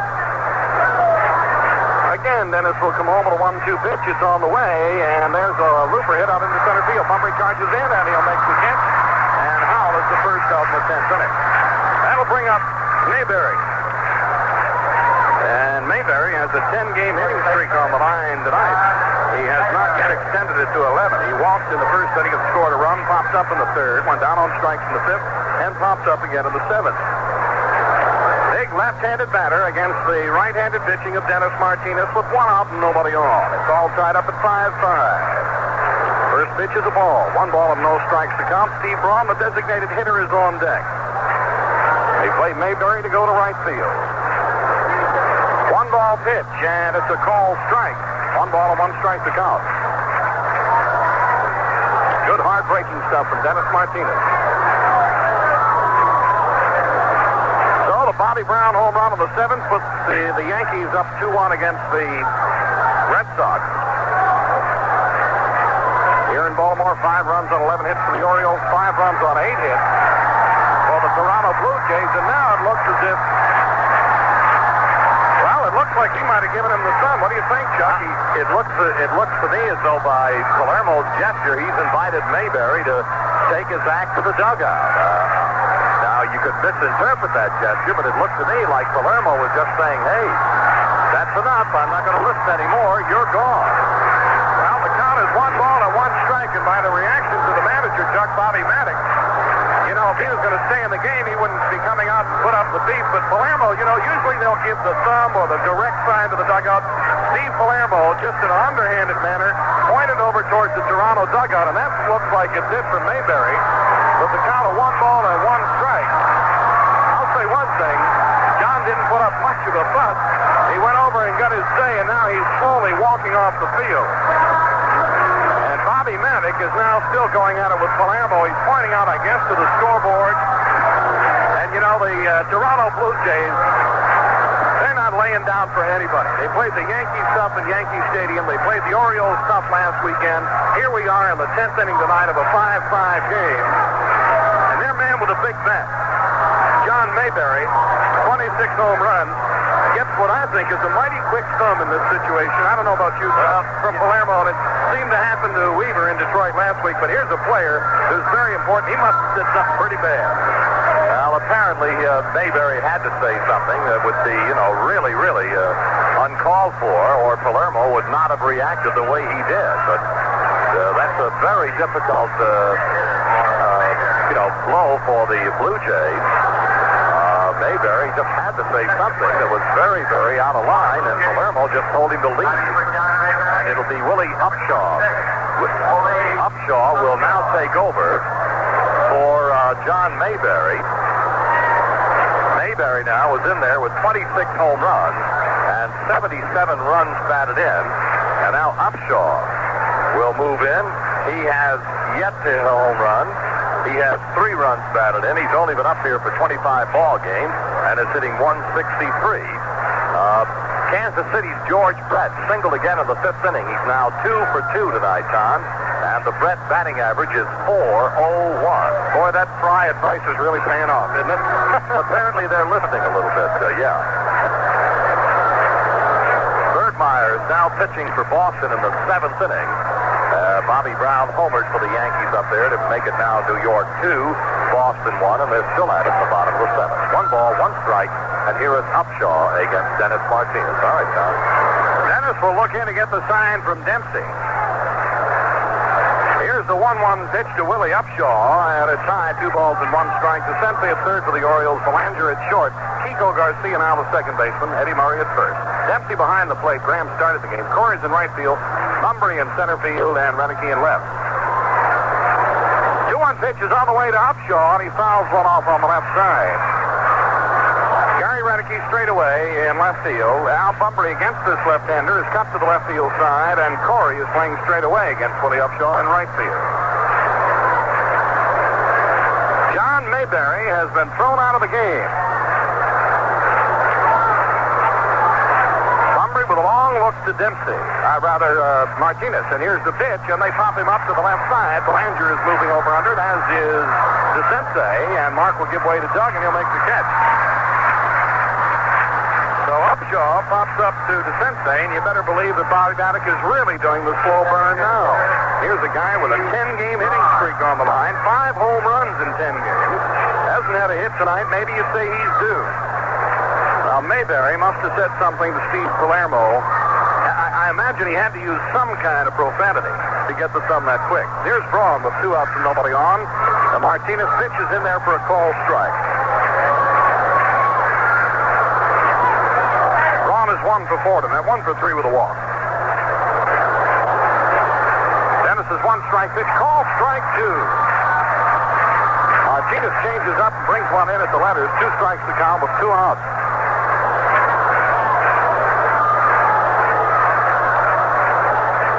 Will work again. Here's the pitch, and it's low. 1 ball, 2 strikes to count.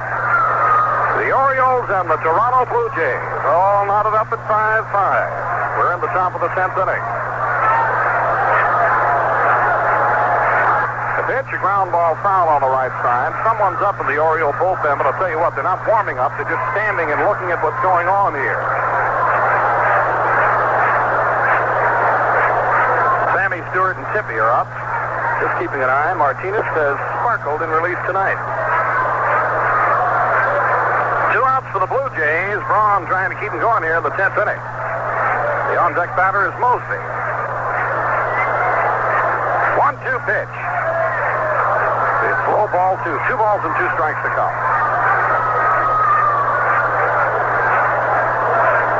The starters in this game, Jim Palmer. He has long departed. Comes a 2-2 delivery, high fly ball, right field. Corey going back, still going back. Home run. Steve Braun. The lights have not gone out, but they have dimmed somewhat as Braun goes deep against Dennis Martinez. The first home run for Braun this year. And the Toronto Blue Jays have taken the lead by a score of 6-5.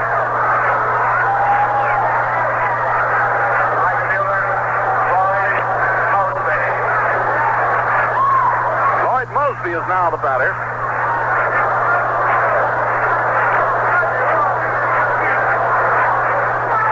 Mosby steps in against Dennis. Here's the first pitch to Lloyd. And it's a ball, 1 ball and no strikes to count. Mosby tonight is 1 for 3, a 2-run double, and he's walked. The pitch to him is fouled off. Jackson Todd, the starter for the Toronto Blue Jays, he's had his shower. Now, Steve Braun, if you're a Blue Jay fan, picked a great time to get his first home run. He's not known as a power hitter. Here comes the 1-1 delivery. It's high. 2 balls and 1 strike to count.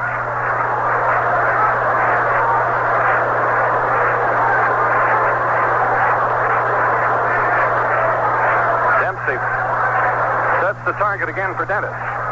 Pitch is on the way, and a line drive out into left center field. That's going to fall in for a base hit. A big turn by Mosby at first, and he'll get back.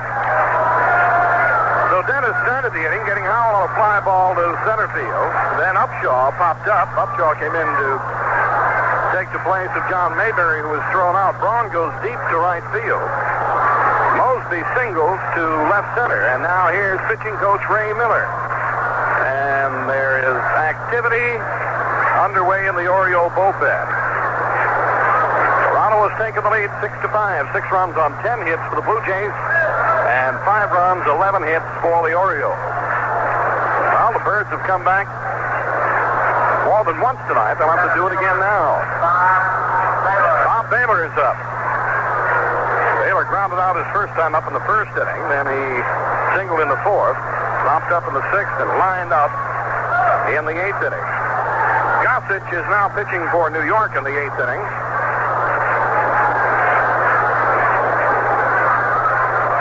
Mosby, the runner at first base. Now the pitch almost gets away from Dempsey. 1 ball and no strikes to count. The Yankees leading Boston 2-1. I think the best line I heard on Gossage this year was by Lowenstein. They asked him, was that a strike he threw you? And Lowenstein said to him after an appearance here at the stadium, it sounded like a strike.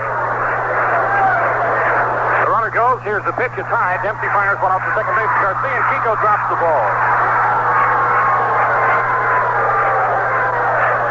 Mosby was going on the pitch. The count is now 2-0 to Bobby Baylor. Credit Mosby with a stolen base. And it's his third on the year.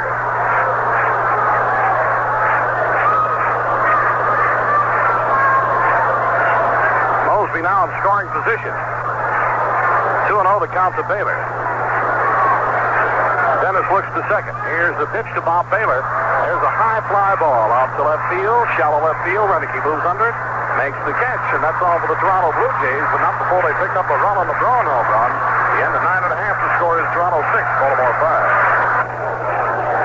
All-time Monday winner spectacular bid is the solid favorite in a field of 3 for Saturday's Woodward Stakes at New York's Belmont Park.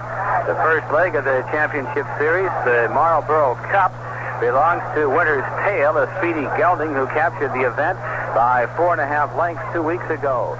Trainer Bud Delp insists that it doesn't matter whether there are 2 of 22 horses in the race. He says, we're in great shape and we are ready. The Woodward, a weight-for-age race, should be a 3-horse contest between Bid, Winter's Tale, and speedy Dr. Patches. Belmont Stakes winner Temperance Hill is also entered. Belmont Stakes winner Temperance Hill is also entered, but will be scratched unless Bid or Winter's Tale are withdrawn first. Linebacker John Mooring, cut by the Detroit Lions earlier this season, has signed with the injury-plagued Cleveland Browns to fill the vacancy left by Jerry Shirk. Mooring is 6'3", weighs 230, and was released by the Lions after the first regular season game. The 23-year-old was an 8th-round draft pick by Detroit last year.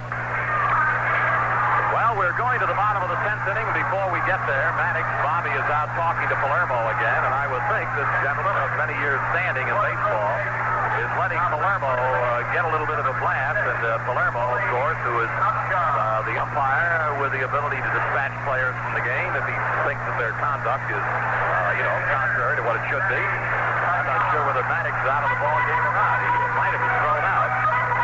But the problem for the Orioles is immediate. They need a run. They need it right now. And it'll be Benny Ayala, Rick Dempsey, and Doug DeFense in the bottom of the 10th inning against a fellow by the name of Mike Willis, who in his last 12 appearances for the Blue Jays has not given up a run. And he put water all over the fire for the Orioles in the ninth. They had runners at first and second. He got Murray to ground into a double play, and then Lowenstein was out on a fly ball to center field. That was the end of that inning. Ayala takes the pitch high. 1 ball and no strikes to count. The screwballer, Mike Willis to Benny Ayala. Here's the next pitch, and a check swing foul ball back onto the screen. He's going to kind of a pitch, if you're sitting up here or in the stands and you see him throw it, you say, gee, I ought to be able to hit that pitch to Kingdom Come. Only trouble is it starts bobbing and floating when it reaches the plate. Well, the Orioles need a run to tie it. Bottom of the 10th inning. 1-1 the count to Benny Ayala. Here's the pitch to Benny, and there's a fly ball out to shallow left field. Alfredo Griffin is calling for it. He makes the catch. And Benny Ayala is up number 1 in the 10th.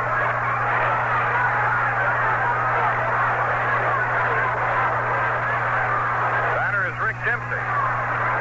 Dempsey came on to pinch hit for Graham in the 5th inning, went down on strikes, and he popped up in the 7th inning.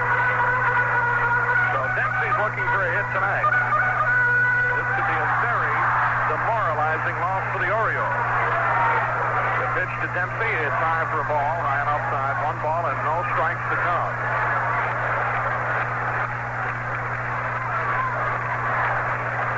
Dempsey steps in. Here's the 1-0 delivery. There's a line drive, left field, base hit.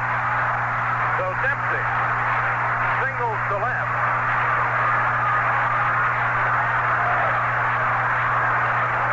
Low line drive on one skip that made it to the outfield, and that'll bring up Doug DeCinces. Now DeCinces is the Orioles' leading hitter against the Toronto Blue Jays this year. Before Eddie Murray went on his onslaught in the 4-game series up at Exhibition Stadium. Doug on the year hitting very well against Toronto, 375.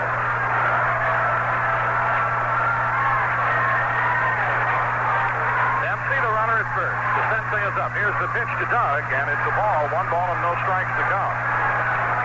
I don't think there's anybody on this club right now that would like to deliver more than Doug DeCinces. Maybe you've read some remarks about Doug being in the doghouse for a statement he made after the Orioles lost the Tigers 8-3. And what he says is in jest, he said, bring in the dogs, put out the fire, the hunt is over. Well, right now he'd like to keep the hunt alive. A 1-ball pitch to Dempsey, the ground ball out to Alfredo Griffin. It's off his glove out into right center field for a base hit, and Dempsey will go all the way to third. Dempsey on what looked like a routine ground ball out to Alfredo Griffin. It ran up his leg and out into right center field, and they're going to give a base hit. An error to the shortstop, Alfredo Griffin. Alfredo Griffin, this is one problem he's had this year. He has committed 34 errors at second base. Dempsey wasted no time going down to third base on the error by Alfredo Griffin. He just misplayed the ball, it ran up his leg, and caromed out into right center field. Well, the Orioles are alive and well here in the bottom of the 10th inning.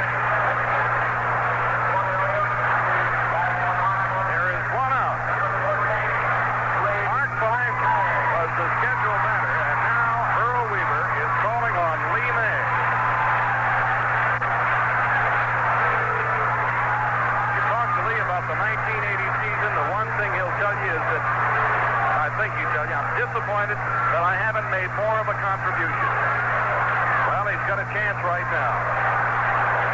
He'll try to figure out the stuff of this junk baller. Willis. 1 out, runners at first and third, and Lee May is pinch hitting for Belanger. Here's the pitch to May. There's a ground ball, and it's a fair ball to the left side up the third base line.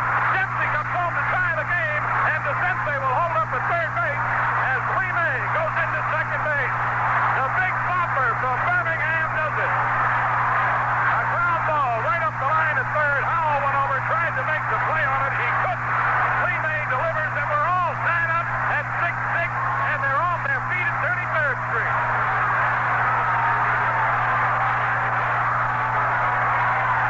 Chuck, just a couple of points that I'd like to make right now. Number one, I'm sure a lot of people wondered about Earl Weaver and the bunt in the 9th inning with runners at first and second and Eddie Murray at the plate. And then I'm sure some people wondered about Earl Weaver with Lee May, who looked at a third strike with a bases loaded at Toronto in a tough 13-inning loss. That's the kind of a manager Weaver is. He'll stay with the people he believes in. They made him what he is, got him where he is, and Lee May has just delivered a big base hit to tie it as as Bumbry is being given now an intentional walk with first base open. They are giving Bumbry an intentional walk, and the Orioles have tied it 6-6 here in the bottom of the 10th. And you know, Chuck, the fans feel great for Lee May. We feel good that he got the hit, but I'll tell you, those guys in the dugout feel better than anybody.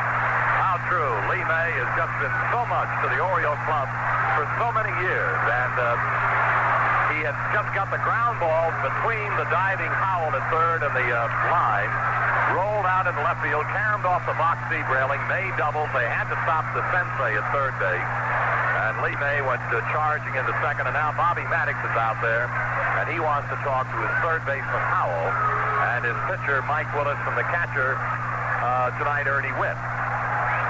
And the new batter for the Orioles will be Kiko Garcia. And behind Kiko, it's Mark Corey. Now, Palermo, the plate umpire, is headed for the mound, and Bobby Maddox has apparently dispatched whatever information he found necessary. And I noticed when Maddox walks off the mound, he deliberately looks away from the umpire, Palermo. And now Maddox gets backpedaling into the dugout. And the batter will be Kiko Garcia. And here he comes, and to get back to the action, let's get right back to Tom Marr. Well, here's another guy that has had problems at the bat this year, Kiko Garcia. He's had a horrendous year at the plate, and he certainly is in a position now where he would love to contribute.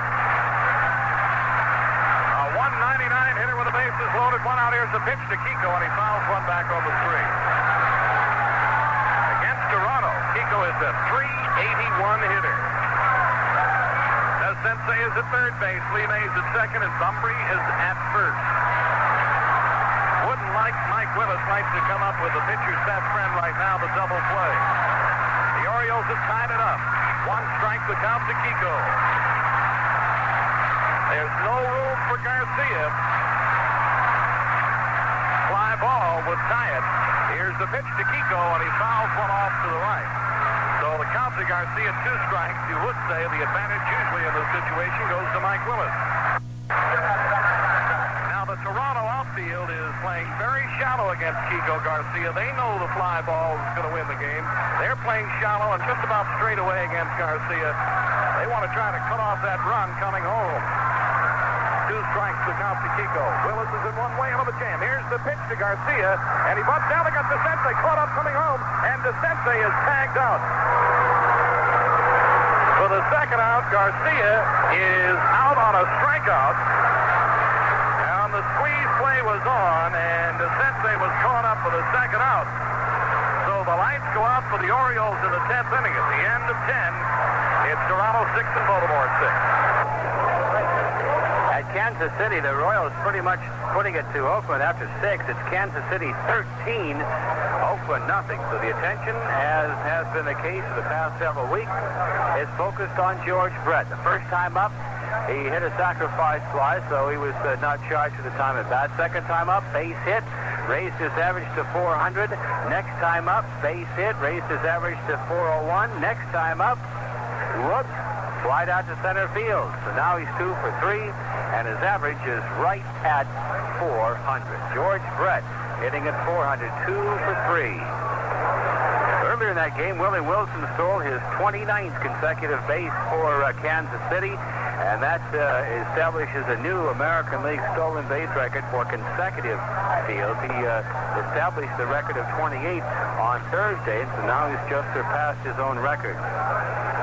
Elsewhere on the scoreboard, California leading Texas 5-2 in the 8th inning in Arlington. Tanana for California, Matlack and Llewellyn for Texas. Chicago and Minnesota are now on the top of the 8th at Bloomington. Chicago leads it 3-2.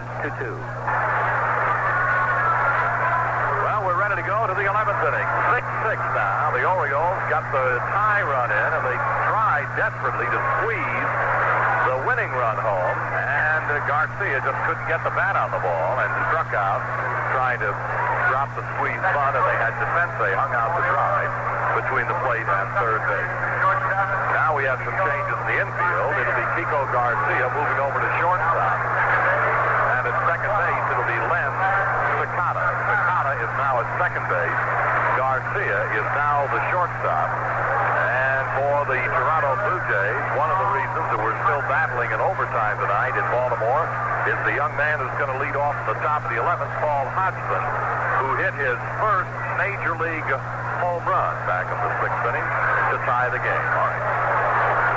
Thank you, Chuck. And Hodgson will step in against Dennis Martinez. As Chuck told you, he went deep against Dennis. The first pitcher, Martinez, was high and tight. The Oriole infield now has DeCense at third. Garcia is at short. Len Sakata is at second. And Murray's at first. Pitch was high and tight, Tom, but it nicked the bat foul. So one strike to Sakata. The next pitch swing got a miss.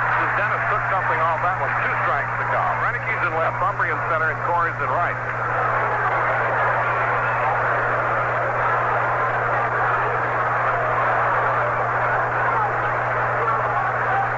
Next pitch to Hodgson. Swing and a miss, but he's a strikeout victim to Dennis Martinez.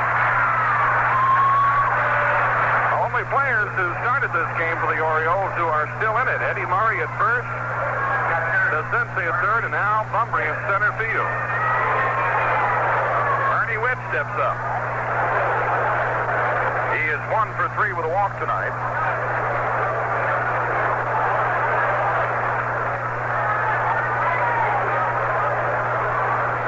They play Ernie Witt to pull the ball to right field. A Martinez pitch, and it's a ball 1. 1 ball and no strikes to count.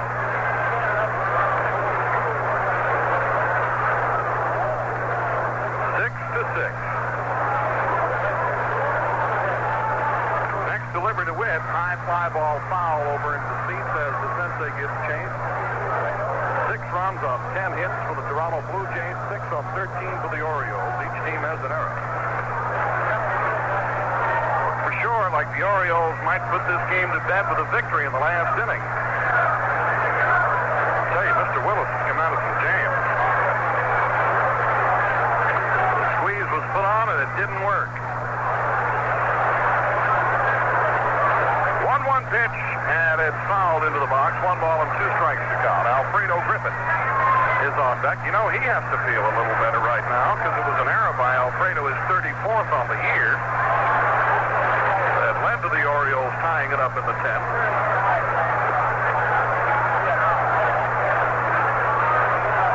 Now the Blue Jays lost it. Griffin would have had on the goat horn. Nobody on. 1-2 pitch from Martinez is on the way, and the breaking pitch is high, so the count will go to 2-2.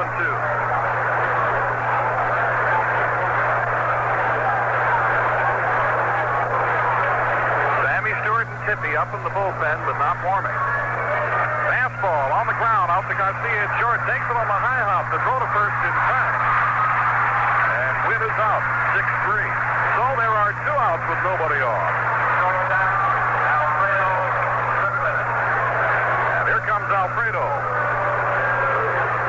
He is hitless in 5 trips to the plate tonight.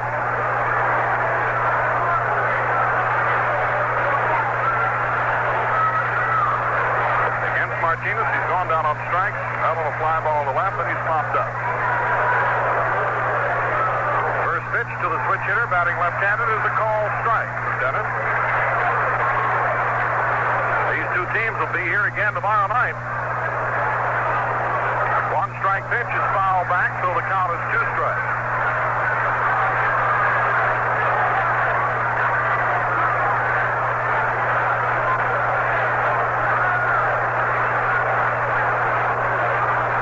If there's ever a team that's not laying down for anybody, claw and fight. Here's a 2-strike delivery. It's low.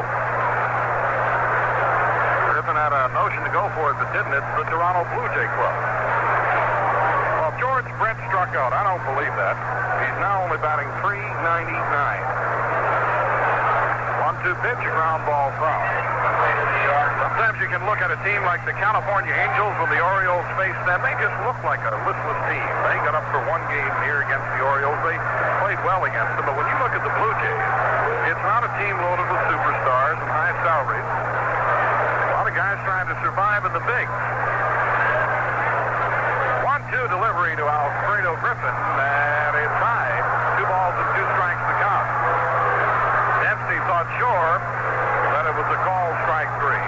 Martinez as he broke for the dugout, but Steve Palermo says, no way, and there's not much beeping going on. 2 balls, 2 strikes to count to Alfredo. Now Dennis wants a new baseball. Now Alfredo is batting left-handed, but Corey well off the line at right field. Humphrey cut to the left field side, and Renicky guards the line and left. 2-2 pitch. Good-looking breaking pitch, but just a bit out of the Steve Palermo strike zone. So the count goes full. 3 balls and 2 strikes with 2 outs. 6-6 game. Dennis down the hill with a 3-2 delivery, and it's fouled off to the left side into the box seat. About the only thing left now as far as the Kansas City Royals are concerned. It's called the George Brett beat. Will he hit 400? I'll tell you, there's one fellow rooting for him to hit 400. The guy's name is Ted Williams. Again, here comes the 3-2 delivery to Griffin, and the pitch is high, and Alfredo walks. So the go-ahead run in the 11th. Griffin walks, and here comes Ray Miller. Out to talk with Dennis Martinez. And they're going to plan strategy for Damaso Garcia, who single had scored his first time, then went down on strikes to Palmer. Rounded out the 5th, 6th, the 5th, 7th, and 9th inning. I'll tell you, if you want to see a club that plays some pretty good baseball this weekend, come out and look at this Blue Jay club. They're loose as a goose. They don't have a thing to lose. They're fired up as a result of the Steinbrenner nonsense. They've been playing some pretty good baseball of late. Who would think that after a depressing loss to the Yankees, when the Yankees came back last night to score 4 runs in the 10th and win in the 13th, who would think that the Blue Jays would win the second game, and that a pitcher by the name of Luis Leal would pitch a 2-hitter against the Yankees? Well, Damaso's up with Griffin at first base. Look to the runner. Here's the pitch to Griffin, and it was in the dirt. Damaso was going to go for it, but held back. 1 ball and no strikes to count. And Alfredo Griffin just flirted with the idea of trying to go to second until he looked down at Rick Dempsey. And Dempsey, with a menacing look on his face and that ball in his hand that he got away from him for a moment, said, "I dare you." The end of 8th at Yankee Stadium, 2-1 New York over Boston. Throw to first, and Griffin dives back in safely.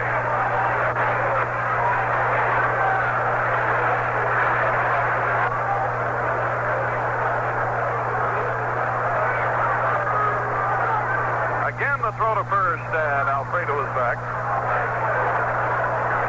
Coming into the game tonight, Alfredo Griffin had 16 stolen bases, but he had been thrown out 23 times. Dennis again looks over the shoulder to Alfredo Griffin. Here's the pitch to Garcia. They pop him up to the left side. It should be no problem for Descente. Should be a piece of cake near the line. Makes the catch, and that's it for the Toronto Blue Jays in the 11th. And at the end of 10.5 from Memorial Stadium, the score continues. Toronto 6 and Baltimore 6. Final score in from Milwaukee. The Brewers shutting out Seattle 4-0 on a 5-hit shutout by McClure, who's now 4-7. 4 runs, 9 hits, and 1 error for Milwaukee. And for Seattle, no runs, 5 hits, and 1 error. So Bob McClure with that 5-hit shutout, 4-7. Rick Honeycutt, the starter, and Honeycutt, the loser, drops to 9 wins and 17 losses. As you probably heard from Tom Moore, George Brett struck out in his final time at bat, or the last time he was up. That was in his 6th inning, as the Oakland A's and Kansas City Royals are now in the top of the 7th. But Kansas City, with a lot of at-bats for everybody, leading that game 13-0. A single run in the first, 5 more in the 3rd, 4 more in the 5th, and 3 more in the 6th. But Brett is 2 for 4 in that game, and he's now dropped to .399. In his first time at bat, he sacrificed. He singled his next 2 trips, and then flied out, and now has just struck out. Well, we go now to the bottom of the 11th inning of Memorial Stadium in Baltimore, and it's a 6-6 tie. 6 runs, 10 hits in error, Toronto. 6 runs, 13 hits in error, Baltimore. And Mark Corey is going to make his first plate appearance. Corey will be the leadoff hitter, and following him will be Eddie Murray. Out on the mound is the screwball throwing Mike Willis, who believes has shown the Orioles some absolutely stunning relief. Not only here, but up in Toronto the last time we saw him. He did an inning in the third in excellent shape. He has pitched his way out of two nasty jams here tonight in the late innings. Tom? It's the first pitch to Mark Corey, and it's a called strike. Talk about somebody who at 5 o'clock in batting practice can hit the ball a mile and a half. It's Corey. One strike to count to Mark. The next big check swing. Little soft liner out to the first baseman, and Corey is up.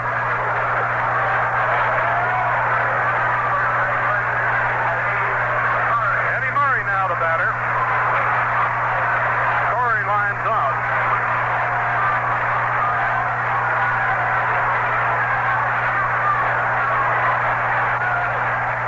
Eddie Murray's up. Willis will work to Murray, and it's a called strike. Eddie was out on a fly ball his first time up, then went down on strike.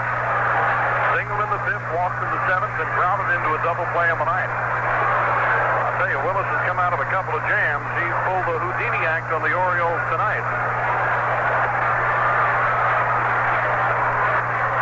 Next pitch to Eddie, and it's low, 1 ball and 1 strike to count.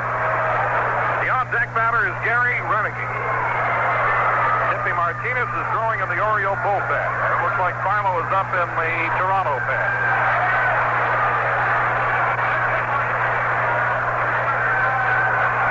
Here comes the 1-1 pitch to Eddie from Willis, and he fouls it off. 1 ball and 2 strikes to count.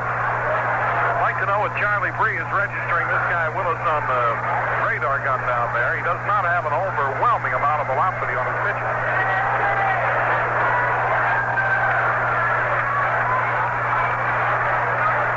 6-6. Eddie could end it with 1 swing of the bat. Here comes the 1-2 pitch. Check swing, ground ball, foul.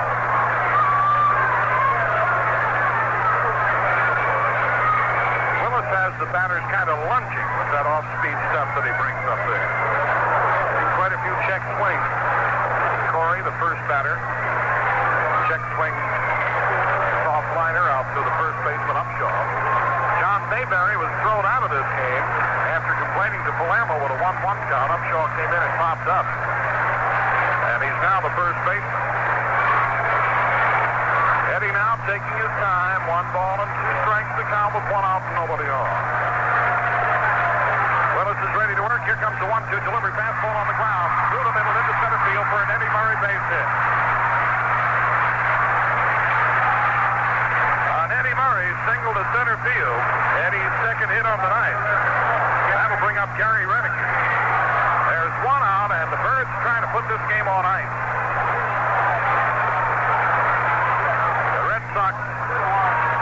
The Red Sox have given it up again. This time in a close contest at Yankee Stadium. 2-1 victory.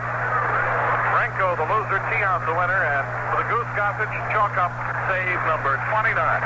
Yankees win it 2-1. All the more importantly, Orioles win. Look to Murray. Here's the pitch to Reneke, and it's a ball. 1 ball and no strikes to count. Danny Ayala is the on-deck batter. Reneke came into the game in the 5th inning, was hit by a pitch. Next pitch to Gary, ground ball. Down the Howell at third, throw to second for 1, back to first, and it's in time for the double play. 5-4-3 double play, and at the end of 11 innings, the score is Toronto 6, Baltimore 6. On the scoreboard, Cleveland and Detroit are now in the top of the 9th at Detroit. Oshinko and Monji for Cleveland, Schratzer and Lopez for Detroit, and the Tigers lead 4-3. Brookins hit his 8th home run of the season for Detroit with 1 on in the 4th. The line score for the Yankee-Boston game, 2 runs, 7 hits, no errors for New York, 1 run, 8 hits, no errors for Boston. Renko, Bergmeyer, and Stanley for Boston. Tion and Gossage for New York. Tion the winner, 7-9. 29th save of the season for Gossage. Renko the loser, he's 9-8. Brown hit his 12th home run for the Yankees with none on in the 7th. Milwaukee 4-0 over Seattle. 4-9-1 for Milwaukee. No runs, 5 hits and an error for Seattle. Honeycutt and McClure both went the distance. McClure the winner, 4-7. Honeycutt the loser, 9-17. California and Texas are now in the bottom of the 9th at Arlington, and California leads 6-2. Tanana for California, Matlack and Llewellyn for Texas. Oakland and Kansas City are in the bottom of the 7th at Kansas City. The Royals lead 13-0. Kingman, Beard, Jones, and Hamilton for Oakland. Splittor for Kansas City. George Brett is 2 for 4. His batting average right now is at .399. Right now, let's pause for station identification. This is the American Forces Radio and Television Service.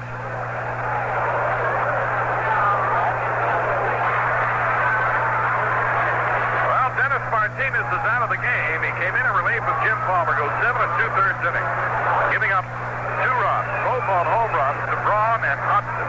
Dennis gives up 4 hits, striking out 3 and walking 3. Chippy Martinez now comes into the game, and hold on to your rocking chairs because this one's far from over. Chippy's record is 2-3. His ERA is 3.27. He pitched a total of 71 2/3 innings, has 10 saves to his credit. He has walked 32 while striking out 60, and he's given up the home run pitch 5 times. You also should note that Paul Mirabella had a very good relief outing for the Toronto Blue Jays tonight. Let's go to that scoreboard now. The Yankees win again, beating Boston 2-1, beating the Boston Red Sox for the 5th straight time. In Detroit, the Tigers lead Cleveland at the end of 4-3. In Milwaukee tonight, the Brewers shut out Seattle 4-0. In Texas, in the bottom of the 9th, California leads Texas 6-2. At Kansas City thumping Oakland 13-0. Chicago and Minnesota 7.5 complete. Chicago leads at 3-2. Now, here's Chuck. Thank you, Tom. Here we go. The top of the 12th inning, and the left-handed swinging Roy Howell leading off against Baltimore's Chippy Martinez. Look out. Here's a ball right up under the chin of Roy Howell. He kind of was striding in right over the top of the plate, and Chippy's first offering kind of took off and ran up and in to Howell, and he seems to be okay. But the place to be when you get a pitch like that is someplace else. But Roy got there as quickly as he could. Ball 1. Howell tonight has 1 hit in 5 trips. It was a single to center field back in the 5th inning. We're waiting for Roy to, get everything back together again. He's perfectly all right, and now we're ready to go. Now the 1-0 pitch is a swing and a ground ball to the second baseman, Sakata. He makes the pickup and throw, and Howell is the first out in the 12th inning. Now the Yankees have won it over the Red Sox, and they are using a formula that Earl Weaver designed last year here in Baltimore. The Yankees tonight call upon that deep depth. They got the home run from Bobby Brown tonight. Win it 2-1 over the Red Sox. Here now is Willie Upshaw, and a strike is called on a check swing. Upshaw started, tried to stop it. Apparently he did not get it done. 1 strike is rung up by Palermo, who threw Mayberry out of the ball game back on the 10th inning when Mayberry seized over a called strike. Now a ball is outside to Willis Upshaw.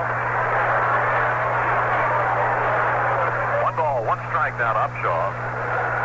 In his only plate appearance, he popped to the third baseman. Swing and a miss to the curveball from Chippy, and a few people have swung and missed at that one.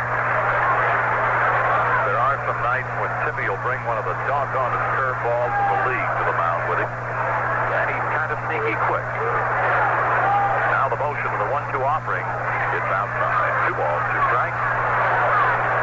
The Orioles know that the Yankees have won. They know what they have to do. Now they split 4 games against Toronto in Toronto, and the Blue Jays are hammering away. Swing and a miss. Upshaw goes down. Strikeout out number 1 for Tippy, the second out on the top of the 12th, and the batter now is going to be Steve Braun. This left-handed clouder tied the ball game. Will actually put the Blue Jays in front 6-5 with a 2-out solo home run in the 10th inning. And the Orioles had to come back with a run of their own thanks to a Toronto error in the bottom of the 10th inning to stay alive.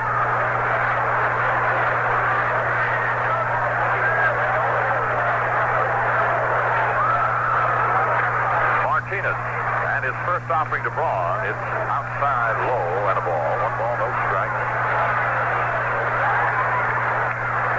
We mentioned earlier tonight the Blue Jays have been a lot better than the Orioles in extra inning ball games. Strike is called to Braun. The Orioles in extra innings have won 4 and lost 6. Toronto in extra innings, they've won 9 and lost 6. The 1-1 pitch. Strike to outside corner of the knee. A ball and 2 strikes now to Steve.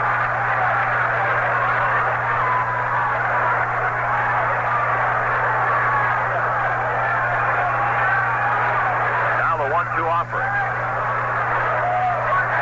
Outside. 2 balls, 2 strikes. Sensei at third. He's kind of hugging that line down the third base side. Garcia now the Orioles shortstop since the 11th. Takata, the Orioles second baseman. Now the 2-2. Just a little low. And the count will fill. 3-2. With 2 out, nobody on in the top of the 12th of a 6-6 tie.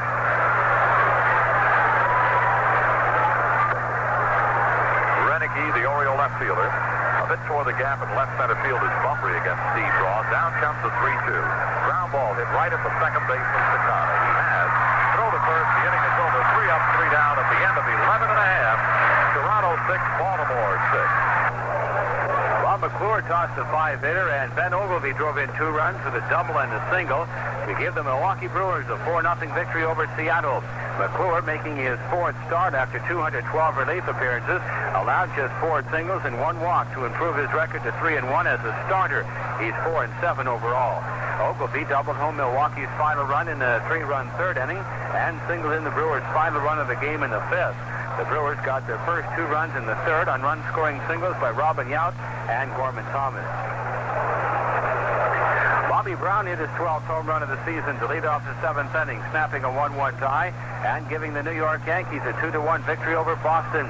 Brown's homer came off Steve Ranko and made a winner of Louis Tiant for the first time since June 20th. Tiant went 7 innings and gave up 5 hits. He walked 1 and struck out 4.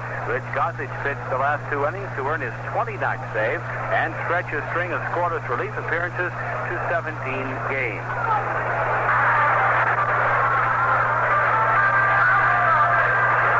Let's update you on the National. Chuck just came up with a great line. The Chicago Cubs in the National League over Philadelphia 4-3. Pittsburgh over New York 4-3. Montreal and St. Louis at the bottom of the 8th inning. It's all tied up at 7 apiece. Atlanta and San Diego at the end of 3. San Diego leads it 2-1. Cincinnati Los Angeles 1-0 in the first inning.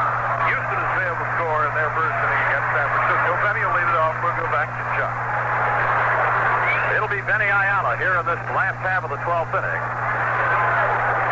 Ayala tonight has Span lined to second and popped to short, and Mike Willis will enter the ball game of the 9th inning. Just been superb. Had it not been for an error charged to shortstop Griffin, that thing would have been over. Now here's a ball too high to Benny Ayala. He'll waste the fastball for the most part, will Willis. Throw it out of the strike zone. His bread and butter pitch is the screwball. He went down to learn that screwball, went down to the minor leagues, and he apparently has a very, very good screw kick. Now the 1-0 pitch. Here's a strike at the knees to Ayala. 1 ball, 1 strike. Like a hard breaking ball from Mike Willis. Now the 1-1 pitch to the waiting Ayala. Here's the screws he hit in the dirt off the third base side. And a foul ball. Strike 2. 1 ball, 2 strikes.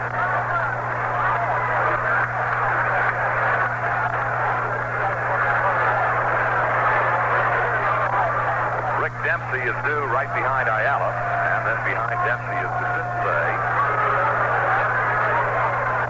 The 1-2 pitch. Outside for a ball. 2-2. Last half of the 12th inning. Memorial Stadium in Baltimore. And Willis works to Ayala. Ground ball sharply hit his foul outside the bag at third.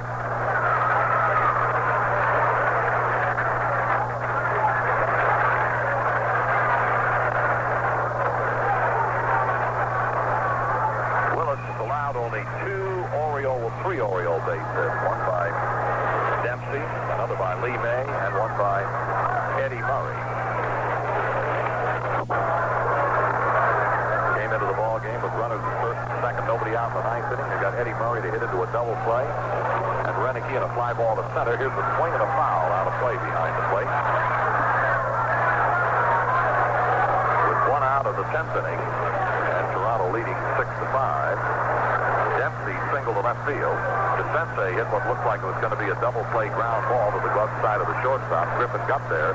It caromed off the glove and off his shoulder and rolled out into right center field. Dempsey raced to third, and DeCense reached. Lee May was the pinch hitter, and he hit a ground double over the bag at third and scored. Here's a high fly ball, fairly deep in left field. Back to left fielder near the warning track, and Hodgson is there to make the catch to retire Denny Ayala. Sight that is in the ballpark. As the ball left the bat, you could just see the crowd getting up on their feet and trying to push and help the ball out of the ballpark. Mike Willis, one victory without a loss since returning to the Toronto Blue Jays. And now here is Rick Dempsey. He's pitched 19 in the third innings and has given up one home run. Here's a ball one down low to Rick. Kind of squared on the pitch and gave an indication of a bunt. Took it all away.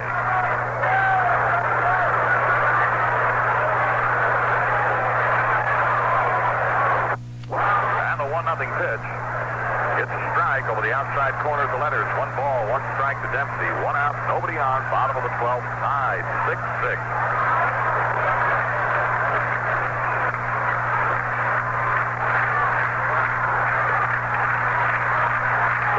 To Dempsey. It's a little low this time. 2 balls, strike.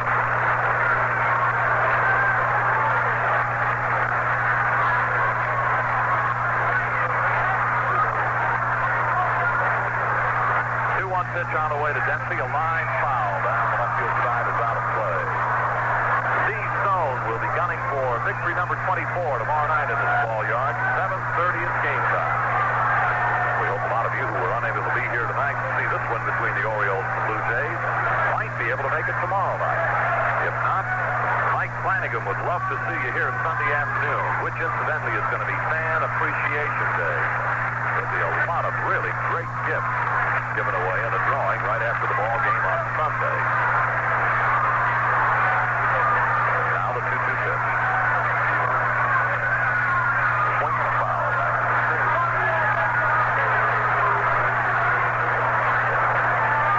Well, pretty soon we ought to be getting a little information about those West Coast games in the National League. Houston is in San Francisco, and Cincinnati is in Los Angeles. These are very important ball games in that other league. Now the 2-2 pitch. Willis rocks over the rubber. The lefty pitch is high and away, ball 3. Well, the Reds have taken a 1-0 lead over the Dodgers after the first inning of play. And Houston did not score at the top of the first inning. Montreal and the Cardinals, 7-7 tie going to the 9th inning. Thank you, Tom. 3-2 pitch to Dempsey, a high foul ball down the left field side and out of play.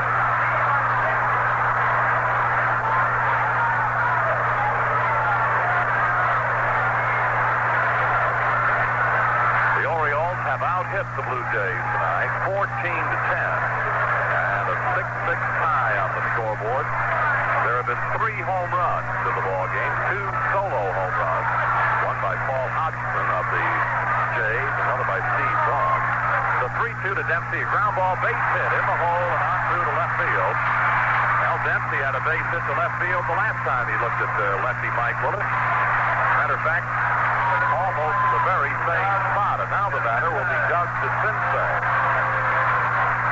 In the 10th inning with Dempsey at first and 1 out. DeCince hit a ground ball a bit to the glove side of Griffin. It looked like it was going to be a double play. but Griffin did not come up with it. It caromed off his shoulder out into right center, and that was all the opportunity the Orioles needed to get off the deck and tie the game.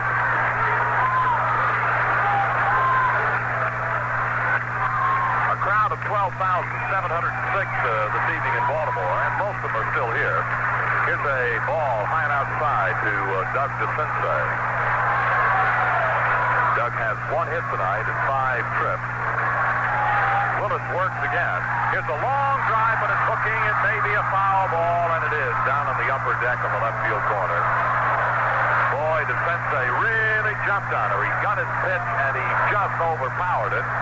Pulled it foul down the left field side into the upper deck, and Doug is walking around talking to himself a little bit right now. That apparently was the kind of a pitch that DeCinces was hoping for, and he just was out in front of it too much. They've got big 6'6" Mike Barlow throwing out of the Toronto bullpen right now, but Willis has been all the Orioles can handle, believe me. Now the set by Mike and the 1-1 to DeCinces. Fly ball well hit down in the right field corner, chasing over the right fielder. He can't get home run! Home run DeCinces! It just got into the first row of the seat. And just like that, the ball game is over. Dempsey scores the 7th run, and here comes DeCinces with run number 8. He fouled one just a moment ago to left field, and now hit a line drive into the corner in right that went into the front row of the seat for DeCinces' 13th home run, and a come-from-behind 8-6 win for the Orioles. Well, that's it. The Orioles win at 8-6. We'll be back with a recap for you right after this message.